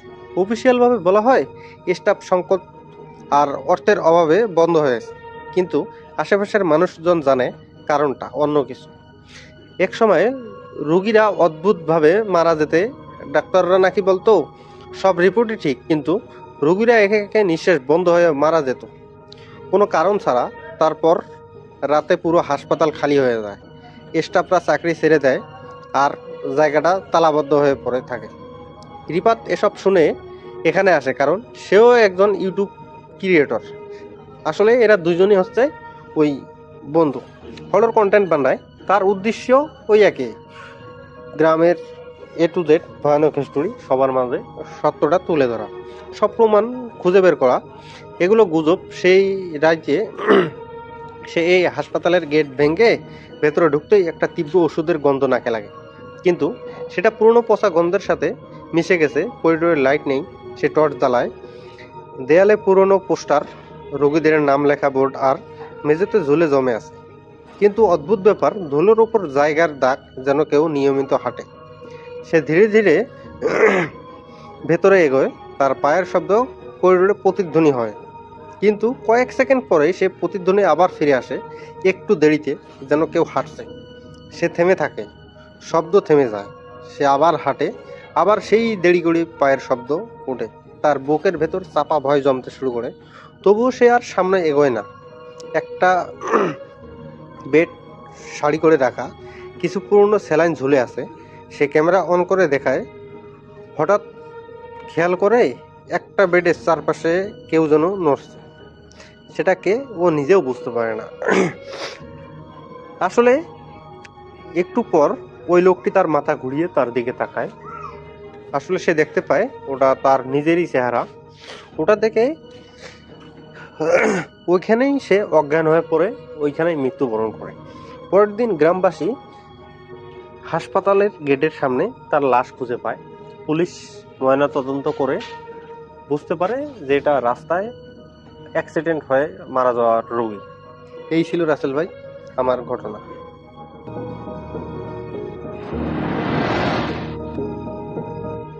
তো রনি ভাই, ওনার জন্ম হয় 1998 সালে।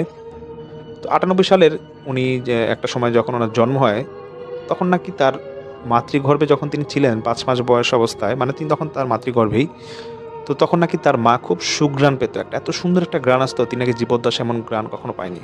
তারপর তো ওনার জন্ম হয় 6 মাসের মাথায়। তো রনি ভাই আমাকে বলে যে ভাইয়া 6 মাসের মাথায় একটা বাচ্চার জন্ম হওয়া সে 98 সালে অনেক বড় ব্যাপার। মানে ওনাকে নাকি ধরেই নিয়েছিল যে ওনার নাকি জন্মের পর বাঁচবে না, কিন্তু আল্লাহর অশেষ রহমতে তিনি বেঁচে যান। খুব ভালোভাবেই দিন কাটছিল, এবং ওনার মায়ের একটা অভ্যাস ছিল যে প্রায় সময় তিনি যখন বাচ্চাকে, মানে রনি ভাইকে যখন খাওয়াতে যেত, তখন একটা সুন্দর গ্রাণ পেত, এবং এই গ্রাণটা তিনি মানে কখনোই, আমি তো বললাম, কখনোই তিনি এরকম ওনার জীবদশায় উনি পাননি। যাই হোক, এরকম যখন 2 বছর বয়স রনি ভাইয়ের, একদিন তার মা দেখছে যে তিনি, সেই রনি ভাই খেলছে যে মানে কয়েকটা বাচ্চার সাথে খেলে যেরকম আচরণ করে সেরকম করে খেলছে। তো এটা তিনি তার বাবাকে, রনি ভাইয়ের বাবাকে বলেন। রনি ভাইয়ের বাবা ততটা গুরুত্ব দেয় না। এরকম কয়েকদিন খেলছে, হঠাৎ কয়েকদিনের মাথায় রনি ভাইকে পাওয়া যাচ্ছে না, পুরা বাসায় নাই। কিন্তু আশ্চর্যের বিষয় হচ্ছে যে বাসা থেকে যে যাবে, বাসা কিন্তু গেট লক করা থাকে। বাসায় রনি ভাইয়ের বাবা মা দুজনে ছিল। ওনারা তো খুব কান্নাকাটি লেখা দিয়ে আত্মীয় স্বজনকে খবর দেয় যে রনি ভাইকে পাওয়া যাচ্ছে না। থানায় জিডিও করা হয়, কিন্তু একটাই কথা, রনি ভাই নাই। এমন না যে বাসায় হয়তো বারান্দা দিয়ে কেউ চুরি করে নিয়ে যাবে, কারণ ওদের বারান্দা ফুল গ্রিলে ছিল, যে কেউ সে নিবে সেটা হতে পারি না। তো যাই হোক, 3-4 দিন পর হঠাৎ দুপুরবেলা একটা বাচ্চার কান্নার আওয়াজ আসতেছে। রনি ভাইয়ের মা হঠাৎ করে উনি খেয়াল করে যে পাশের ঘর থেকে কান্নার আওয়াজটা আসতেছে। উনি গিয়ে দেখতেছে যে ওনার বাচ্চা, সেই রনি, উনি সে মেঝেতে বসে খেলতেছে। এটা দেখার পর তখন চিৎকার করে উঠে ওনার স্বামীকে ডাকে, রনি ভাইয়ের আব্বাকে ডাকে। ওনারা দেখে তো খুব মানে কান্নাকাটি করে বাচ্চাকে ওনার রনি ভাইকে জড়ায় ধরে, কিন্তু কীভাবে রনি ভাই আসলো সেটা বুঝতে পারে না। তো এটা ঘটার পরে আশেপাশে মানে কোনো মাওলানা ছিল, সেই মাওলানার সাথে কথা বলা হয়। মাওলানা এটা ততটা গুরুত্ব দেয় না, বলে দেখেন বাচ্চা পাইছেন, ট্রেনে শান্তিতে থাকেন, ট্রেনের গবেষণা করার দরকার নাই। কিন্তু ওনাদের মাঝে কৌতূহলের সৃষ্টি হয় যে আমার বাচ্চা ছিল কোথায় কয়দিন। তখন রনি ভাইয়ের খালা, ছোট খালা যিনি ছিল, তিনি কুষ্টিয়ার কোনো একটা জায়গায় থাকতেন। তখন সেই খালাকে খবর দেওয়া হয়। খালা বলতেছে যে দেখো, এখানে সাগর হুজুর নামে এক হুজুর, খুব নাম করা একটা হুজুর আছে, তাকে তোমাদের বাসায় নিয়ে আসি, দেখি তোমাদের বাসায় কোনো সমস্যা আছে নাকি। তখন সেই সাগর হুজুরকে নিয়ে আসা হয় সেই বাসায় নিয়ে আসার পর সেই হুজুর পুরোটা বাসা ঘুরে দেখে এবং তিনি তার সাথে থাকা জিনদের সাথে কথাবার্তা বলে এবং খবর নিয়ে জানা যায় যে এই রনি ভাই যেদিন জন্ম হয় ঠিক বাড়ির আশেপাশেই একটা জিনের যাতায়াত ছিল এবং সেই জিনের দুইটা বাচ্চা হয়, দুইটা মেয়ে সন্তান হয় এবং মেয়ে সন্তান হওয়ার সঙ্গে সঙ্গে সেই যে মা জিনটা সে মারা যায়। তো সেই যে দুইটা বাচ্চা জিন ছিল, সেই দুইটা বাচ্চা জিন আস্তে আস্তে যখন বড় হচ্ছিল তখন এই পাশেই যেহেতু রনি ভাইয়ের বাসা ছিল, তার এখানে সে রনি ভাইয়ের সাথে খেলাধুলা করতো এবং এটা সেই পুরুষ জিনটা মানে সেই জিনদের বাচ্চার যে বাবা ছিল সেটা দেখে খুব পছন্দ করতো এবং কোনো একটা কারণে মানে সে এই রনি ভাইকে তখন সেই বাচ্চাদের সাথে নিয়ে যায়, তার কাছে নিয়ে যায় আর কি সেই পুরুষ জিনটা, এবং 2-3 দিন রেখে আবার সেখানে দিয়ে যায়। তো রনি ভাই বলে যে ভাইয়া দেখেন, আমাকে যখন এরকম বাসায় পাওয়া যায় আমার আম্মা বলেছিল, মানে আমার আম্মা বলেছিল যে কয়েকদিন নাকি রনি ভাই কোনো খাওয়া দাওয়া করতো না, মানে একটু খাওয়া দাওয়া করতো না, খুব কান্নাকাটিও করতো না এবং শরীর স্বাস্থ্য খুব ভালো ছিল। তখন সেই সাগর হুজুর বলে যে হ্যাঁ, এটা হওয়ার কারণ ছিল এটাই যে যখন সেই পুরুষ জিনটা নিয়ে যায় রনি ভাইকে তাদের দেশে এরকম খাওয়ার ব্যবস্থা করে দেয় এবং খাওয়া নিয়ে তার কোনো সমস্যা ছিল না। রনি ভাই বলে যে ভাই এটা একটা ঘটনা, তারপরে তো আমাদের বাসায় আমরা যেখানে ছিলাম সেটা ছেড়ে দেই, কিন্তু আশ্চর্যের বিষয় হচ্ছে তারপর থেকে তিনি প্রায় সময় একটা মেয়েকে দেখতে পান, কিন্তু মেয়েটার চেহারা ছিল অস্পষ্ট এবং তিনি তারপর অনেক হুজুরের সাথে কথা বলে, তখন সেই হুজুরা বলে হয়তো সেটা সেই মেয়ে জিন যার সাথে তুমি ছোটবেলা থেকে খেলাধুলা করতে বা তোমার জন্মের সাথে তোমার বাড়ির পাশে হয়তো তার জন্ম হয়েছিল। তো ঘটনাটা রনি ভাই পাঠিয়েছেন, অনেক অসংখ্য ধন্যবাদ এরকম একটা সুন্দর ঘটনা পাঠানোর জন্য। এটা একটা রহস্যময় একটা ঘটনা। তো এখন আমি আরেকটা ঘটনায় চলে যাচ্ছি। অনেকেই আমাকে মেসেজ দিচ্ছেন, মেইল দিচ্ছেন, কেন শিশির আপুর ঘটনা আসে না। আজকে তার উত্তর দিচ্ছি। শিশির আপু বলেছে যে তিনি সবসময় তো তার ঘটনা পাঠিয়ে থাকেন, আজকে তিনি পাঠাবেন তার ভাইয়ের একটা ঘটনা। আপনারা যখন সর্বশেষ শিশির আপুর ঘটনা শুনেছেন, তারা হয়তো অনেকেই প্রশ্ন করেছেন যে শিশির আপু তো একমাত্র সন্তান ছিল, তাহলে ওনার ভাই আসলে কী হবে। আসলে কিছু কথা তিনি বলতে মানা করেছেন দেখে আমি বলতে পারিনি। আমি বলছি যে শিশির আপুর যে ভাই আছেন তিনি তার বাবা মার পালিত সন্তান, এই জন্য সেটা বলতে মানা করেছিল। তা আমি তার ভাইয়ের ছদ্মনাম দিচ্ছি সোহেল। তো সেই ভাই অনেক আগে থেকেই তিনি দেশের বাইরে থাকেন এবং পড়ালেখা করতেন সেখানেই। তো কোনো একটা কাজে তিনি প্রায় 10-15 বছর আগে উনি মিশরে যায়, ভাবে যে উনি মিশরে একটা ঘুরতে যাবে। উনি সম্ভবত অস্ট্রেলিয়া থাকতেন, সেখান থেকে তিনি ভেবেছিল যে মিশরে ঘুরতে যাবে। ওখানে ওনার কিছু ফ্রেন্ড ছিল, তো একটা ফ্রেন্ড ছিল তার সাথে কথা হয়। সেই ফ্রেন্ডের ছদ্মনাম দিচ্ছি আমি আবু বকর। তো সেই ফ্রেন্ডের ফ্যামিলি বাসাতে, মানে সেই ফ্রেন্ডের সাথেও তার ফ্যামিলি সহ সেখানে থাকবেন সেই সোহেল ভাই। তো যেহেতু এটা 10-15 বছর আগের ঘটনা, তো উনি মিশরে যান। তো যাওয়ার পর ওনার ফ্রেন্ড ওকে বলে যে এরকম ঠিকানা আছে, তুমি এরকম সময় আমার বাসায় এসে পড়ো। তো বিকেলের পর সেই সোহেল ভাই তিনি তার ফ্রেন্ড আবু বকরের বাসায় যায়। আবু বকর যে সে কিন্তু মিশরীয়, সে কিন্তু অস্ট্রেলিয়ান বা বাংলাদেশি না, তো মিশরীয়। তো সোহেল ভাই তিনি অস্ট্রেলিয়া থেকে যায়। তো যাই হোক, তো এরকম যাওয়ার পর সেই সোহেল ভাই তিনি খেয়াল করছে বাসাটা ঢোকার সঙ্গে সঙ্গে যে বাসার চারপাশে বেশ কিছু জায়গায় শিকল এবং তালা দিয়ে জোড়া লাগানো। তো এটা দেখার পর উনি একটু অবাক হয়ে যায়। উনি ভাবে যে হয়তো মিশরীয় কোনো সভ্যতা আছে, এই কারণে হয়তো বাসা এরকম ওরা এরকম শিকল দিয়ে বা তালা দিয়ে বেঁধে রাখছে। তো উনি বাসায় যায়, রেস্ট নেওয়ার পর মাগরিবের আজানের পর উনি যখন নামাজ পড়বে, তো উনি দেখছে যে আজানের হয়তো তিনি ধ্বনি শুনেছিলেন, তো দেখছে যে ওনার যে বন্ধু আছে আবু বকর, সে আরেকটা লোককে নিয়ে বাসার চারপাশে লবণ এবং বালু মিক্স করে এটা চারপাশে মানে ছিটাচ্ছে। আর বাসার বাইরে উঠান বলতে কি ওদের বিল্ডিংয়ের বাইরে যে এরিয়াটা ছিল সেখানে সে এরকম ছিটাচ্ছে। এটা দেখার পর সেই সোহেল ভাই তিনি তো বাসা থেকে বের হয়ে সেই ফ্রেন্ডকে জিজ্ঞেস করতেছে যে আবু বকর তুমি কী করতেছো। তো বলতেছে যে তুমি বাসায় যাও, তোমাকে গিয়ে বলবো। তো হঠাৎ সোহেল ভাই তিনি খেয়াল করছে যে বাসার কিছু কিছু জায়গায় ঘন্টার মতো ঝুলানো এবং সেই ঘন্টাগুলো কালো এবং লাল সুতা দিয়ে মোড়ানো।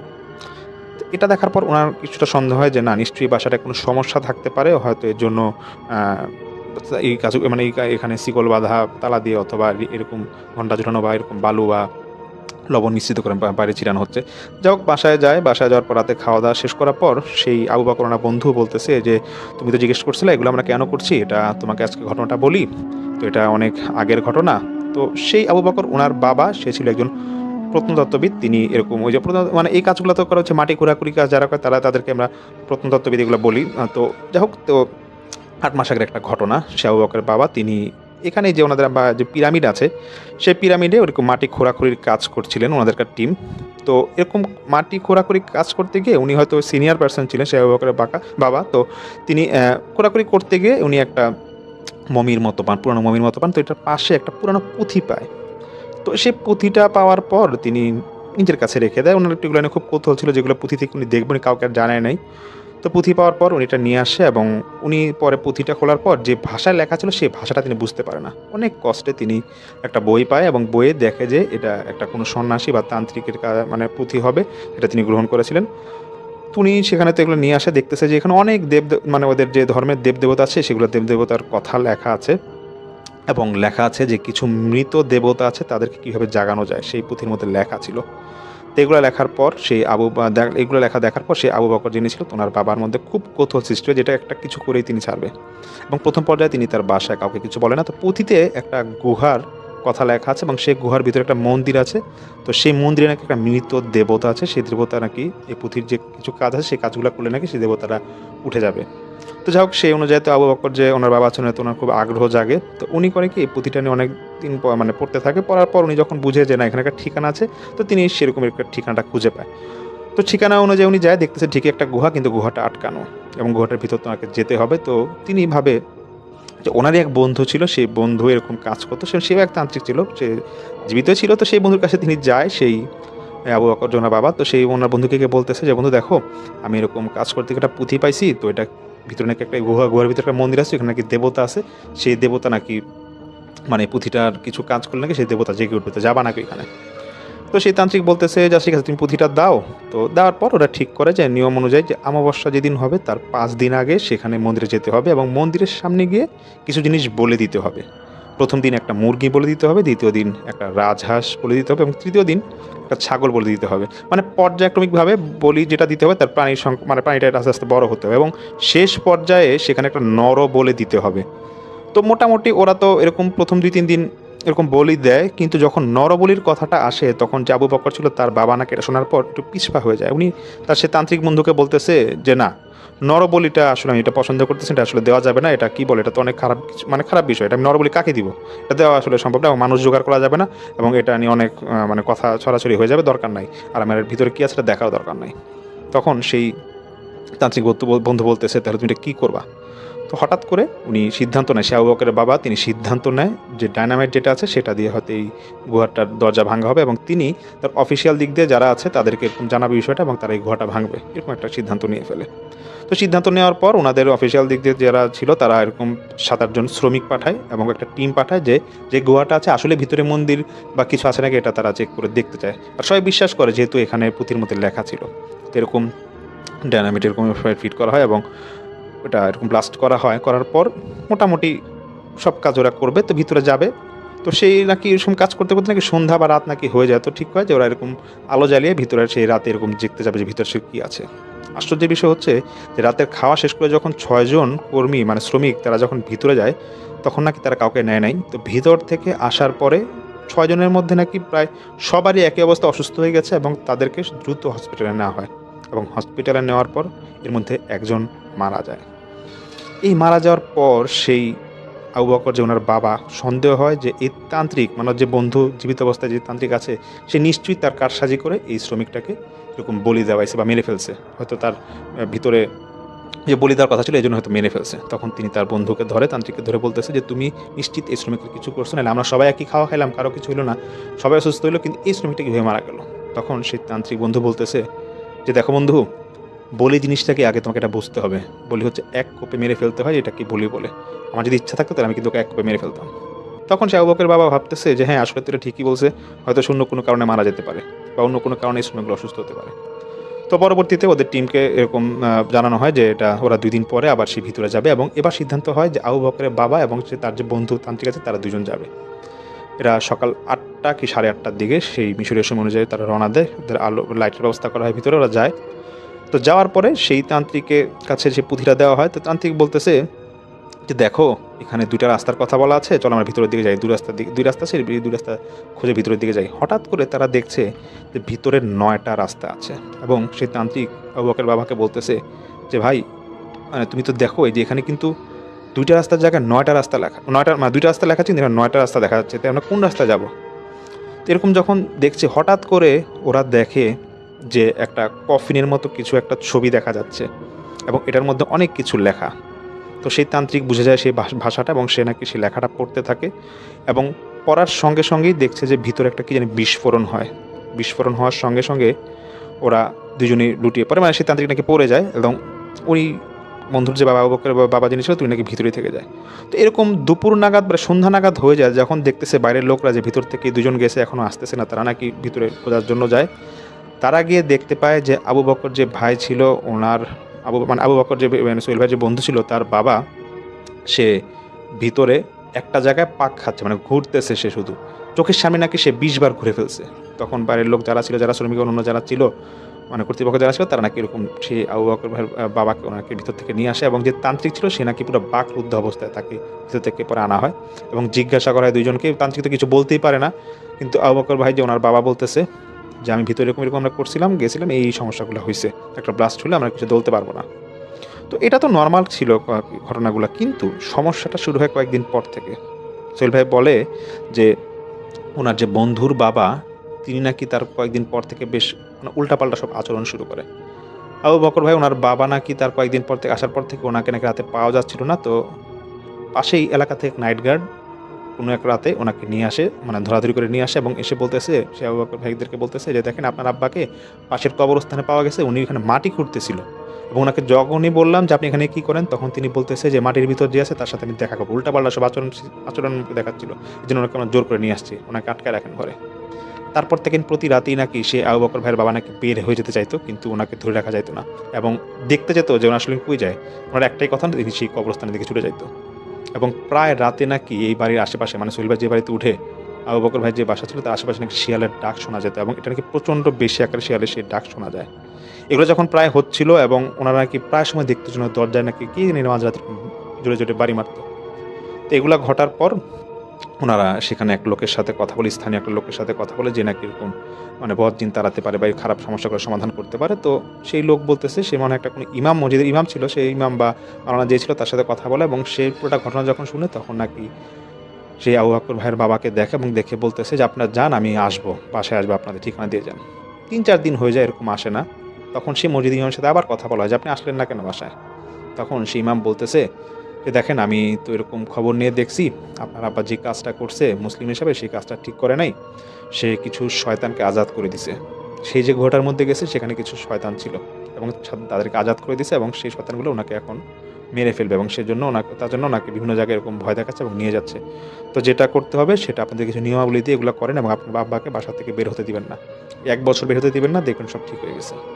তখন সেই সোহেল ভাইকে সে আবু বকর বলতেছে যে দেখতেছো যে এই অবস্থা, এটা তো 8 মাসের আগের অবস্থা, আর ধরো 4 মাস যদি আমরা এরকম পালন করতে পারি, যে বাসায় যে বালু ছিটাছিটি করতে পারি, তাহলে আমার আব্বা বেঁচে যাবে, আর কোনো সমস্যা হবে না, এবং দীর্ঘ 8 মাস ধরে আমার আব্বা আর বের হয় না বাসা থেকে।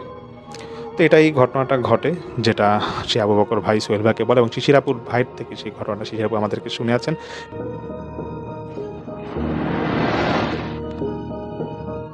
আমি ছোট্ট একটা বাসায়, ছোট্ট করিডোর, বাম পাশে বুকশেলফ, আর ডান দিকে কি ছিল মনে নাই। আমি হেঁটে যাওয়ার সময় ভয় পাচ্ছিলাম, ধুক ধুক করছিল আমার বুকের ভেতর। ডাইনিং এর দিকে এগোবো, সেই সময় ফোনের ফ্ল্যাশের সামনে একটা বিড়াল এসে পড়লো। বিড়ালটার পিঠ ভেঙে গেছে, কিভাবে ভেঙে গেছে জানি না। আমি 2 পা পিছিয়ে যেতেই একটা লোককে আমি দেখতে পেলাম। সে যেভাবে চলছে তা দেখলে মনে হবে সে ঘুমিয়ে আছে, আর তার শরীরটাকে পুতুলের মতো করে কেউ এদিকে নিয়ে এসছে। একবার বসে পড়ে, একবার হেলে পড়ে, একবার যেন মনে হলো বাতাসে ভেসে এলো। এসে সেই বিড়ালটাকে ধরে সে বিড়ালটার গলায় কামড় দিয়ে মাথাটা ছিঁড়ে ফেললো। আর বাঘ যেভাবে শিকারকে কামড়ে ধরে রাখে, ঠিক কামড়ে ধরে তাকানোর অবস্থায় সেভাবে সে তাকিয়ে আছে। ঠিক সেভাবেই সে আমার দিকে তাকায়, আর আমি ফোন রেখে 2 হাতের মুঠ শক্ত করে দাঁড়িয়ে আছি। এইটুকু দেখতে দেখতে আবার ঘুম ভেঙে যায়, আর মুখ দিয়ে বমি এসে পড়ে। কি দেখেছিলাম আমার তখনও মাথায় ছিল, সবসময় ভুলে যাওয়ার কথা, কিন্তু একদম পরিষ্কার দেখতে পাচ্ছি আমি কি দেখেছি একটু আগে স্বপ্নে। আগে হলে হয়তো আমি আমির সাহেবকে বলতাম, কিন্তু এখন বলি না, কারণ যা হবার তা তো ঠিকই হবে। এছাড়া আমি এর আগের দিন 3 বার স্বপ্ন দেখেছিলাম, যেখানে নিজেকে দেখেছি একজনের মুখোমুখি হতে, যেখানে দেখেছি ধাম ধাম করে একজন লোক উঠে বসে আর সজোরে দেয়ালে মাথা ঠুকতে থাকে। সেদিন দুপুরের পর আমার পরিচিত একজন আলেমের ফোন আসে, যার সাথে আমার সম্পর্ক বন্ধুর মতো। সে আমাকে ফোন দিয়ে বলল, ভাই আজ দাওয়াত আছে। সম্মানিত মেয়ে, দাওয়াত আছে। আজ আপনার জানলো যে? তখন সে বলে, আর কি, আমি বলে কি? এছাড়া তাদের মধ্যে আমার ওস্তাদ আছে। আমার ওস্তাদ তৈরি করে যে কাজ করতে হয়। তার ব্যাপার কথা হচ্ছে ইদানিং অনেক। সেটা নাকি এক পাওয়ারফুল জিনকে ধরাশায়ী করেছে একা। এটা শুনে জাহিদ আমি তো ডাইরেক্ট বলে দিয়েছি, এখন মাগরিবের পর তোমাকে নিতে আসবে গাড়িতে, পর চলে যাবো সেখানে, সেখানেই দেখা হচ্ছে। তো মাগরিবের পর আমি সেখানে যাই। এটা একটা বড় নাম করা মালটা। সেখানে আমি অবাক হই, কারণ ভেতরের পরিবেশটা ছিল মনোমুগ্ধকর, পরিষ্কার আর মোহময়। আমি 3 তলায় যাই। ঢুকেই দেখতে পাই সাদা কাপড় দিয়ে ফ্লোর মোড়ানো, আর ফ্লোরে বসে আছেন বেশ কয়েকজন আলেম, যারা কথা বলছিলেন। কুশল বিনিময় পর তারা আমার কাছে আমার ব্যাপারে জানতে চাইলে স্বভাবগত কারণেই তাদের সেই কথার উত্তর দিতে অপারগ হই। তখন ভেতর থেকে একজন বয়স্ক আলেম বের হয়ে এসে বলে, ও হলো আমাদের মেহমান, ওর ব্যাপারে জানো, তাও প্রশ্ন কেন করছো? এটা বলে তিনি এসে বসলেন, আমার সাথে বসলেন, অন্য ব্যাপারে কথা বলতে লাগলেন। তিনি খাবার দিতে বললেন। সেখানে আমার সেই পরিচিত আলেম সহ 30 জনের মতো লোক ছিল। আমার পাশেই সেই বয়স্ক আলেম ছিলেন। খাবার পরিবেশন ছিল, এমন সময় আমার শরীর ঝাঁকি দিয়েও আমার করতে যায়।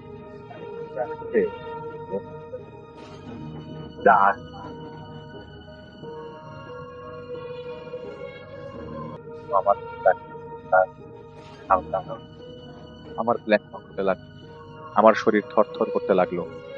এই সময় আমাকে কয়েকজন ধরতে চাইলেও সেই বয়স্ক আলেম ধরতে দেননি, যা আমি পরে জেনেছিলাম। সে আলেম বলেছিল, ও যা দেখছে, যা বুঝতে পারছে, তা যদি এখন ওকে স্পর্শ করো তোমরাও দেখবে, কিন্তু সেটার ভার তোমরা নিতে পারবে না, যা এই ছেলে পারবে। সেই আলেম আমার কানে ইয়াসিন পড়ছিলেন, আর আমি কানে শুনছিলাম ঝিঝি ঝিঝি পোকার শব্দ।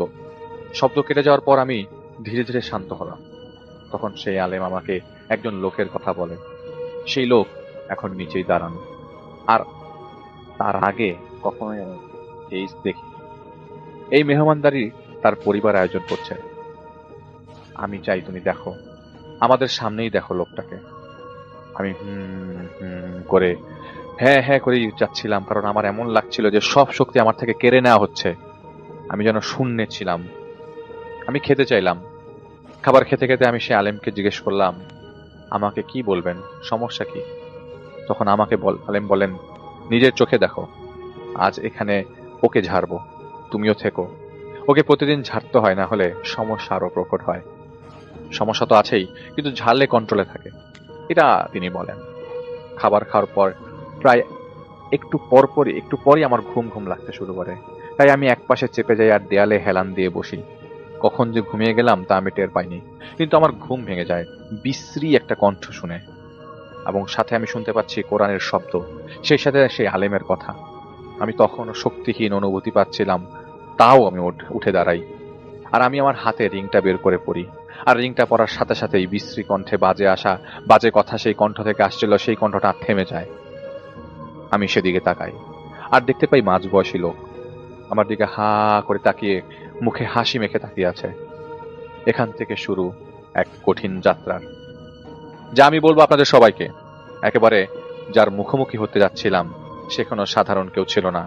তার নামের প্রথম শব্দটা ছিল বাজুজ।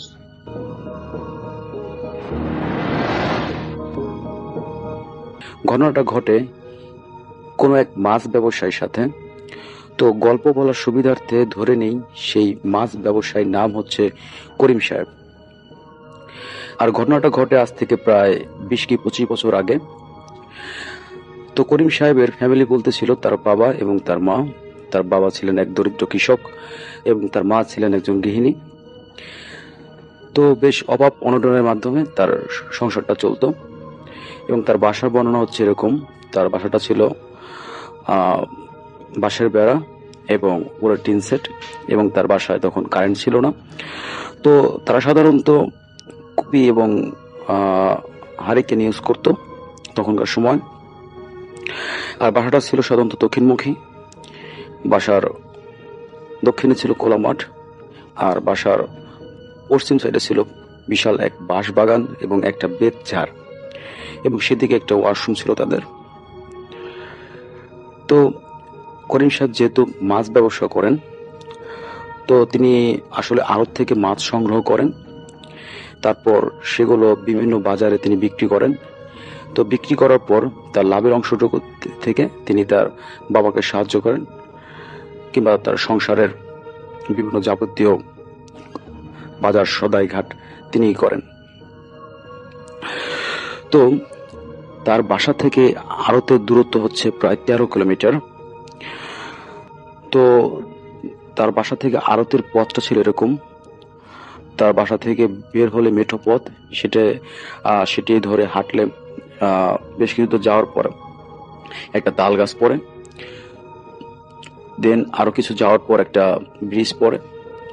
তো ব্রিজের পরে পরে একটা বিশাল হিন্দুদের মঠ, আর সেই মঠের পূর্ব পাশে ছিল বিশাল এক দিঘি।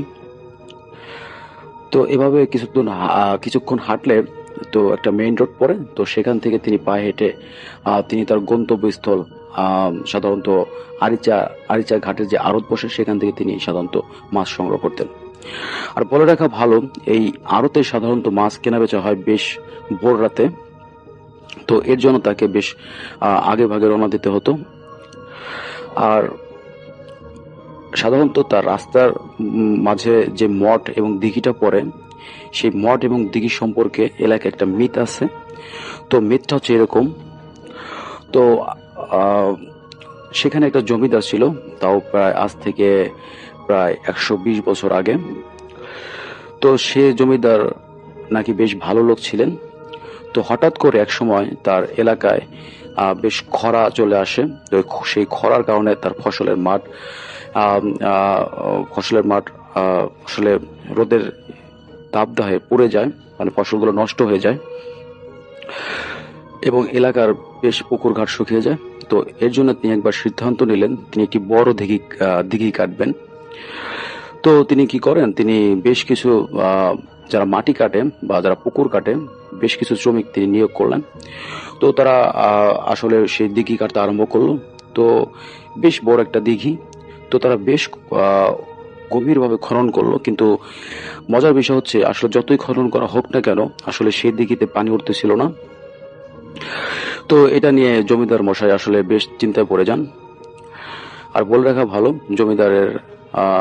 জমিদারের পরিবারে ছিলেন জমিদার, তার এক মেয়ে এবং তার স্ত্রী। তো জমিদার বেশ চিন্তায় পড়ে যান যে এত গভীর করা সত্ত্বেও দিঘি থেকে পানি উঠতেছে না। তো একদিন রাতে জমিদার আসলে বেশ একটা অবাক করা স্বপ্ন দেখে। তো কে যেন তাকে স্বপ্নে এসে বলতেছে যে তোর দিঘিতে পানি উঠবে না যদি না তুই তোর কোনো আপন জনকে ত্যাগ করিস, কিংবা দিঘির মাঝখানে কালী পূজা আর এর সাথে একটি সাদা সার যদি তুই উৎসর্গ না করিস, তোকে যে কোনো একটা করতে হবে। নয়তো কোনো এক আপন জনকে ত্যাগ করতে হবে, নয়তো সেই দিঘির মাঝখানে কালী পুজো করতে হবে একটি সাদা সার দিয়ে। তো তিনি আসলে বেশ অবাকই হন এবং এটা স্বপ্ন দেখার পর তিনি তার জমিদারের যে বয়োজ্যেষ্ঠ লোকগুলো ছিল, তো তাদের ডাকেন এবং তাদের কাছ থেকে পরামর্শ নেন। তো সবাই সিদ্ধান্ত তাকে দেন যে আপনি পুকুরের মাঝখানে কালী পূজা করেন এবং একটা সাদা সার আপনি উৎসর্গ করেন। তো জমিদার বাবু তার তার যা পেয়াদা ছিল সেগুলো দিয়ে তিনি আসলে একটা সাদা সার খোঁজার জন্য নির্দেশ করলেন। তো একটা সময় দেখা গেল তিনি আসলে সেই তিনি যে রঙের সাদা সার খুঁজতেছিলেন তিনি অ্যাকুরেটলি ভাবে সেটা পেয়ে যান। তো তিনি একটা শুভক্ষণ দিনক্ষণ দেখে তিনি সেই কালী পুজোর আয়োজন করেন। তো সেদিন কালী পুজো হচ্ছিল। জমিদারের ওয়াইফ এবং তার মেয়ের বয়স ছিল 17 কি 18 বছর। তো তারা সবাই কালী পুজোতে অংশগ্রহণ করে। তো কালী পূজার শেষ অংশে এসে পুরোহিত মশাই একটু মন্ত্র পাঠে ভুল করেন। তো এটা আবার তিনি শুধরে নেন। তো পুজো শেষ হওয়ার সাথে সাথে দেখা গেল যে গরুর যেখানে বাঁধা ছিল, সেই সারটা যেখানে বাঁধা ছিল, সেই খোঁটা ওখান থেকে হঠাৎ করে পানি উঠতে লাগলো এবং গরুটা রশি ছিঁড়ে দৌড়ে এসে সেই রাজার মেয়েকে বা জমিদারের মেয়েকে হঠাৎ করে গুঁতা দিয়ে বসলো এবং পানিটা এমন ভাবে চলতেছিল তো জমিদার এবং জমিদারের ওয়াইফ আসলে তার মেয়েটাকে উদ্ধার করতে পারে না। তো তারা নিজেরা আসলে ওখান থেকে উঠে আসেন, কিন্তু মেয়েটাকে উঠাতে পারেন না। সেই সাদা সারের সাথে সেই মেয়েটিও আস্তে আস্তে সেই দিঘির জলে ডুবে যায়। তো এরপর থেকে আসলে একটা ঘটনা ঘটে। আসলে অনেকে শুনতে পায় সেই দিঘির পাড়ে কারো কান্নার শব্দ কিংবা নুপুরের শব্দ। আবার কেউ কেউ এটাও বলেছে যে সেই দিঘির পাড়ে দেখা যায় সেই মেয়েটিকে বসে থাকতে। তো আসলে সেই মাছ ব্যবসায়ী যে করিম সাহেব, তো তিনি আসলে ওই পথ দিয়ে যেতেন। তো কোনো একদিন তিনি আসলে ভোর রাতে ওঠেন। আসলে তখন আসলে ভোর রাত না, বেশ রাতই ছিল, কারণ তাকে হেঁটে প্রায় 10 থেকে 13 কিলোমিটার দূর যেতে হবে। এর জন্য তিনি আগে উঠেন। তো তখন তার আম্মা বললেন যে আর একটু পরে যা, এখনো তো রাত বেশ আছে। তখন তিনি তার আম্মাকে বললেন যে আমাকে তো অনেক দূর যেতে হবে, প্রায় 10 থেকে 13 কিলোমিটার দূরে যেতে হবে। তো চিন্তা করো না মা, বাইরে চাঁদের আলো আছে, তো আমি আস্তে আস্তে চলে যেতে পারবো। তো এই কথা বলে তিনি বের হয়ে যান। তো আস্তে আস্তে তিনি বাসার থেকে বের হন, মেঠে পথে আসেন। তো তখন আসলে গ্রীষ্মকাল ছিল, তখন আসলে ঝিরিঝিরি বাতাস বইতেছিল। তো তিনি আস্তে আস্তে হাঁটেন। আর তিনি খুব শৌখিন মানুষ এবং বেশ রসিক মানুষ ছিলেন। তো তিনি আস্তে আস্তে হাঁটেন এবং গুনগুন করে গান গাইতে থাকেন। তো গান গাইতে গাইতে তিনি প্রায় বেশ কিছু দূর হাঁটেন এবং সেই তাল গাছের নিচে চলে আসেন। তো ওখান থেকে হাঁটতে হাঁটতে তিনি সেই ব্রিজটার কাছাকাছি চলে আসেন। তো ব্রিজের পরেই তিনি আসলে চাঁদের আলো স্পষ্ট দেখতে পান সেই মঠটাকে। তো আসলে দূর থেকে দেখা যাচ্ছে যে চারিদিকে চাঁদের আলো, কিন্তু আসলে সেই মঠের কাছাকাছি কোনো আলো নেই, কারণ মঠটা ছিল প্রায় 30 থেকে 40 ফুট উঁচু। আর মঠ হচ্ছে হিন্দুদের একটি মন্দির। সাধারণত এখানে অনেকে বলে যে এটা আসলে কোনো পবিত্র তীর্থস্থান, আবার কেউ বলে যে এখানে সাধারণত সবকে দাহ করা হতো। তো মঠটার একটা বৈশিষ্ট্য ছিল যে এর উপর থেকে একটা বটগাছ নেমে এসেছে এবং এর শিকড়গুলো এমন ভাবে মঠটাকে আঁকড়ে রেখেছে যাতে করে আসলে সেই মঠটা সহজে ভেঙে পড়বে না। তো তিনি দূর থেকে দেখতে পান যে চাঁদের আলো চারদিকে আলোকিত, কিন্তু মঠের অংশটুকু ছিল বেশ অন্ধকার। তো তিনি আস্তে আস্তে হেঁটে সেই মঠের কাছে চলে আসেন। তো চলে আসার পর তিনি আসলে বেশ নূপুরের ঝুনঝুন ঝুনঝুন এই ধরনের শব্দ শুনতে পান। তো তিনি কি করেন, তিনি আসলে বেশ সাহসী মানুষ ছিলেন। তখন তিনি কি করেন, তিনি আসলে সেই শব্দের উৎসটা খুঁজতে থাকেন। তো খুঁজতে খুঁজতে তিনি সেই মঠের পিছনে চলে যান। তো তিনি আসলে সেই মঠের চারপাশে খুব ভালো করে খুঁজেন, আসলে তিনি আসলে শব্দের উৎসটা ধরতে পারছেন। তখন তিনি কি করেন, তখন তিনি মঠ থেকে ওখান থেকে বের হয়ে এসে সেই দিঘির পাড়ে ওখানে দাঁড়ান। আর সেই দিঘিতে একটা শান বাঁধানো ঘাট ছিল। তো হঠাৎ করে সেই দিঘির সেই শান বাঁধানো ঘাটের দিকে তার নজর পড়ে। তো নজর পড়ার পর দেখেন যে ওখানে একটা রমণী বসে আছে এবং তিনি চাঁদের স্পষ্ট আলোতে দেখতে পান যে সেই মেয়েটি বা সেই রমণীটি রঙিন শাড়ি পরা ছিল।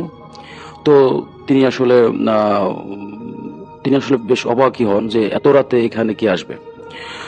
তখন এটা ভাবতে ভাবতে দেখা গেল সেই অবয়বটা বা সেই রমণীটা তার দিকে মুখ ফিরে তাকালো এবং উঠে তার দিকে চলে আসলো এবং সে এসেই সরাসরি তাকে তুই তো করে বললো যে তুই কই যাস।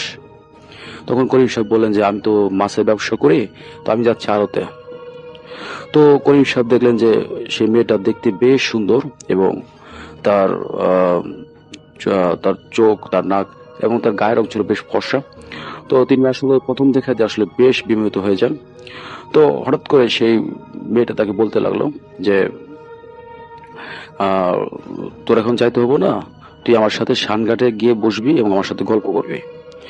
তো তিনি আসলে বেশ বিমোহিত হয়ে পড়েন, কারণ তিনি তখনও বিয়ে শাদী করেন নাই। তো তিনি কি করেন, তিনি শানঘাট ওখানে যান। তো শানঘাটে যাওয়ার পরে তো মেয়েটা তাকে বলে যে তুই তো আসলে মাছের ব্যবসা করিস, আচ্ছা তোকে মাছ ধরে দিই এই দিঘি থেকে। তো এই কথা বলেই মেয়েটা হঠাৎ করে দিঘির জলে নেমে একটা ডুব দিল। তো ডুব যে দিল সে মেয়েটার ওঠার নাম নাই। এভাবে প্রায় 15 থেকে 20 মিনিট পরে হঠাৎ করে মেয়েটা ভেসে উঠল। তো তিনি বেশ অবাক হয়ে যান সেই করিম সাহেব। তো তিনি মনে করেন যে আসলে কি ব্যাপার, কি হলো, মেয়েটা কি মারাই গেল নাকি। তখন তিনি কি করেন, তখন তিনি সেই শানবাঁধানো ঘাটে আস্তে আস্তে নামেন এবং সেই ভেসে ওঠা মেয়েটির যে দেহটা তিনি ওটা ধরেন এবং ধরে তিনি একটা তার অন্তরে সেট করে ওঠে। তিনি যেখানে ধরেন তো সেখান থেকে আসলে মাংস খসে পড়ছিল। তো এটা দেখে তিনি আসলে বেশ ভয়ে পড়ে যান যে এই মেয়েটা কেবল নামলো এবং কেবলই ভেসে উঠলো এবং এটা লাশ কিভাবে পচে। তো তিনি আসলে এটা ভেবে বেশ এক দু হাত পিছিয়ে যান। তো হঠাৎ করে দেখেন যে হঠাৎ করে একটা বিদঘুটে হাসি সেই যে মেয়েটার লাশটা ফুলে উঠছে বা যে মেয়েটা ভেসে উঠছে সে মেয়েটা ওখান থেকে অদ্ভুত রকম হাসি উঠছে এবং সে মেয়েটা হঠাৎ করে সোজা হয়ে দাঁড়িয়ে পড়লো এবং তার ভাষা ছিল, মেয়েটির চেহারা ছিল এরকম একেবারে ঝলসানো। আমরা যেমন কোনো মাংসকে ঝলসায় আগুনে, ঠিক সেরকম তার চেহারা হয়ে গেছিল এবং তার চোখ ছিল কয়লা যেমন আমরা আগুনে পড়ে যে লাল রঙের যে একটা আভা আসে, তো সেরকম ছিল তার চোখ দুটো। আর তার জিহ্বা ছিল প্রায় বেশ বড় এবং তার ভাষার মতো এটা ছিল সাপের মতো লিকলিকে এবং তার গা থেকে প্রচুর আষ্টে ঘ্রাণে আসতেছিল। তো হঠাৎ করে সেই মেয়েটা বিদঘুটে হাসি দেয় এবং তাকে বলে যে তোকে আমার খুব ভালো লাগছে। তো এইটা শোনার পর আসলে তিনি আসলে সেটা নিতে পারেন নাই। তো তিনি ওখানে অজ্ঞান হয়ে পড়ে যান। তো করিম সাহেবের যখন জ্ঞান ফিরে তখন প্রায় 9টা কি 10টা বাজে। তখন যখন তার জ্ঞান ফিরে তখন তিনি দেখেন যে তিনি তার উঠোনে বসে আছেন, পাটির উপরে শুয়ে আছেন বা বসে আছেন। তো চারিদিকে মানুষজন এবং তার আব্বা মা কান্নাকাটি করতেছে। তো তিনি আসলে বেশ সাহসী এবং বেশ একগো মানুষ ছিলেন। তো তিনি কি করলেন, তিনি আসলে এই কথাটা কাউকে বলেন না। তো তিনি চেপে যান। তো একসময় দেখা যায় যে তার গায়ে প্রচন্ড জ্বর আসে। তো করিম সাহেবের বাবা গ্রামের কোন এক গ্রাম্য চিকিৎসককে নিয়ে আসেন এবং সে তাকে ট্রিটমেন্ট করেন। তো কিছুদিন যাওয়ার পর সেই করিম সাহেবের আসলে জ্বরটা নেমে যায়। তো প্রায় 10 থেকে 15 দিন পর তো তার সাথে বেশ অস্বাভাবিক আচরণ করতে থাকে। তো করিম সাহেবের ভাষ্য মতে তিনি রাতে ঘুমোতে পারতেন না। তো বিভিন্ন ধরনের অদ্ভুত স্বপ্ন দেখতেন, বেশ ভয়ঙ্কর স্বপ্ন। আর গভীর রাতে তিনি সাধারণত আষ্টে মাছের গন্ধ পেতেন এবং বেশ বাজে গন্ধ। তো একদিন এক রাতে তিনি হঠাৎ করে তার ঘুম ভেঙে যায় এবং তিনি বুঝতে পারেন যে তার রুমের ভেতরে আষ্টে আষ্টে গন্ধ বেরোচ্ছে। তো তিনি কি করেন, তিনি আসলে তখন তার রুমে খুঁজেন। তো তিনি তার রুমে খুঁজতে থাকেন। তো রুমে তিনি আসলে পান না। তো তিনি কি করেন, তিনি তার জানলাটা খুলে দেন। তো জানলা দিয়ে তিনি চারিদিকে তাকিয়ে দেখেন যে না, এখানে কেউ নেই। তো তারপর তিনি কি করেন, তারপর তিনি আসলে ঘুমিয়ে পড়েন। তো এভাবে বেশ কিছুদিন যাওয়ার পর দেখা গেল যে একটা সুঠামদেহী মানুষ তিনি আস্তে আস্তে রোগা পাতলা হতে থাকলেন। তো একদিন করিম সাহেব ওয়াশরুমে যেতে লাগলেন রাতে। তো তিনি আসলে কুপিটা নিয়ে যান। তো তিনি ওয়াশরুমে যান। তো ওয়াশরুম থেকে যখন বের হন তখন দেখা যায় যে বাতাসের দমকা হওয়ায় হঠাৎ করে তার কুপিটা নিভে যায়। আর নিভে যাওয়ার পরে তার চোখ পড়ে সেই বাঁশ বাগান এবং বেতঝাড়ের দিকে। তখন তিনি সেই অবয়বটাকে দেখতে পান বা সেই মেয়েটাকে দেখতে পান যে মেয়েটাকে তিনি দেখেছিলেন সেই দিঘির পাড়ে। তো মেয়েটা সেই দূরে দাঁড়িয়ে খিলখিল করে হাসতেছে এবং তাকে বলতেছে যে তোকে আমার খুব ভালো লাগছে, তোকে আমার কাছে নিয়ে যাব, আয়। তো এই কথা বলে মেয়েটা প্রায় বিদ্যুৎ গতিতে তার কাছে চলে আসলো এবং সে একটা ভয়ঙ্কর রূপ ধারণ করলো। তার ভাষার মতে মানে সে এতটাই ভয়ঙ্কর ছিল, তো তিনি আসলে সেটা দেখার জন্য প্রস্তুত ছিল না। তো তিনি বলেন যে তার জায়গায় যদি অন্য কেউ থাকতো তাহলে সে হয়তো হার্ট অ্যাটাক করে মারা যেত। তো তিনি আসলে তার সেই ভয়ঙ্কর চেহারা দেখে বেশ ভয় পেয়ে যান এবং একটা চিৎকার দিয়ে তিনি সেখানে জ্ঞান হারান। তো তারপরে যখন তার জ্ঞান ফিরে তখন সকাল হয়ে গেছে। তো তিনি দেখেন যে তার আব্বা আম্মা তার পাশে বসে আছেন। তখন তিনি তার বাবাকে তার এই সমস্ত ঘটনাটা ভেঙে বলেন। তখন তার বাবা আসলে ব্যাপারটা বুঝতে পারেন যে না, আসলে আমার ছেলের সাথে বেশ অস্বাভাবিক ঘটনা ঘটতেছে বা এটা আসলে কোনো জিন বা পরীর হতে পারে। তো তিনি কি করেন, তো একটা বড় আলেমকে ডেকে নিয়ে আসেন। তো সেই আলেমটা এসে তো ইসলামিক রিচুয়াল মতে তার চিকিৎসা করতে থাকেন। তো কোন এক রাতে সেই করিম সাহেবের উপরে সেই এন্টিটিটাকে তিনি নিয়ে আসেন এবং তার সাথে বেশ কথাবার্তা বলেন। তো সেই এই অবয়বটা তাকে জানান, যে হুজুরটাকে জানান যে সে এই ছেলেটাকে খুব পছন্দ করছে। তো হুজুর তাকে বলেন যে দেখো আসলে জিন আর মানুষ এটা কিভাবে সম্ভব হয়, তো তুমি যদি ওকে সত্যি পছন্দ করে থাকো বা তুমি যদি ওর কোনো ক্ষতি না করতে থাকো, তো তুমি যে ওকে এরকম ধরনের ভয় দেখাও, সেটা ঠিক না, আর তুমি ওর সাথে চলে যাও। তো তখন সেই অবয়বটা বলে যে আমি আসলে যাব না, আমি যদি যাই ওকে আমার সাথে করে নিয়ে যাব।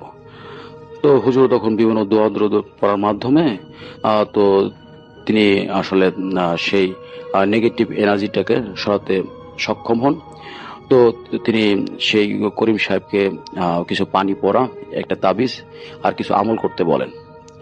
তো করিম সাহেব সেই তাবিজ এবং পানি পোড়া খান এবং যেসব দোয়া তাকে আমল করতে বলা হয়েছিল তিনি সেগুলো আস্তে আস্তে করতে থাকেন। তো দেখা যায় যে এক সময় তিনি আসলে পুরোপুরি সুস্থ হয়ে যান। তো এই ধরনের ঘটনা বা সেই মেয়েটার ঘটনা তার লাইফে আর কখনো ঘটেনি।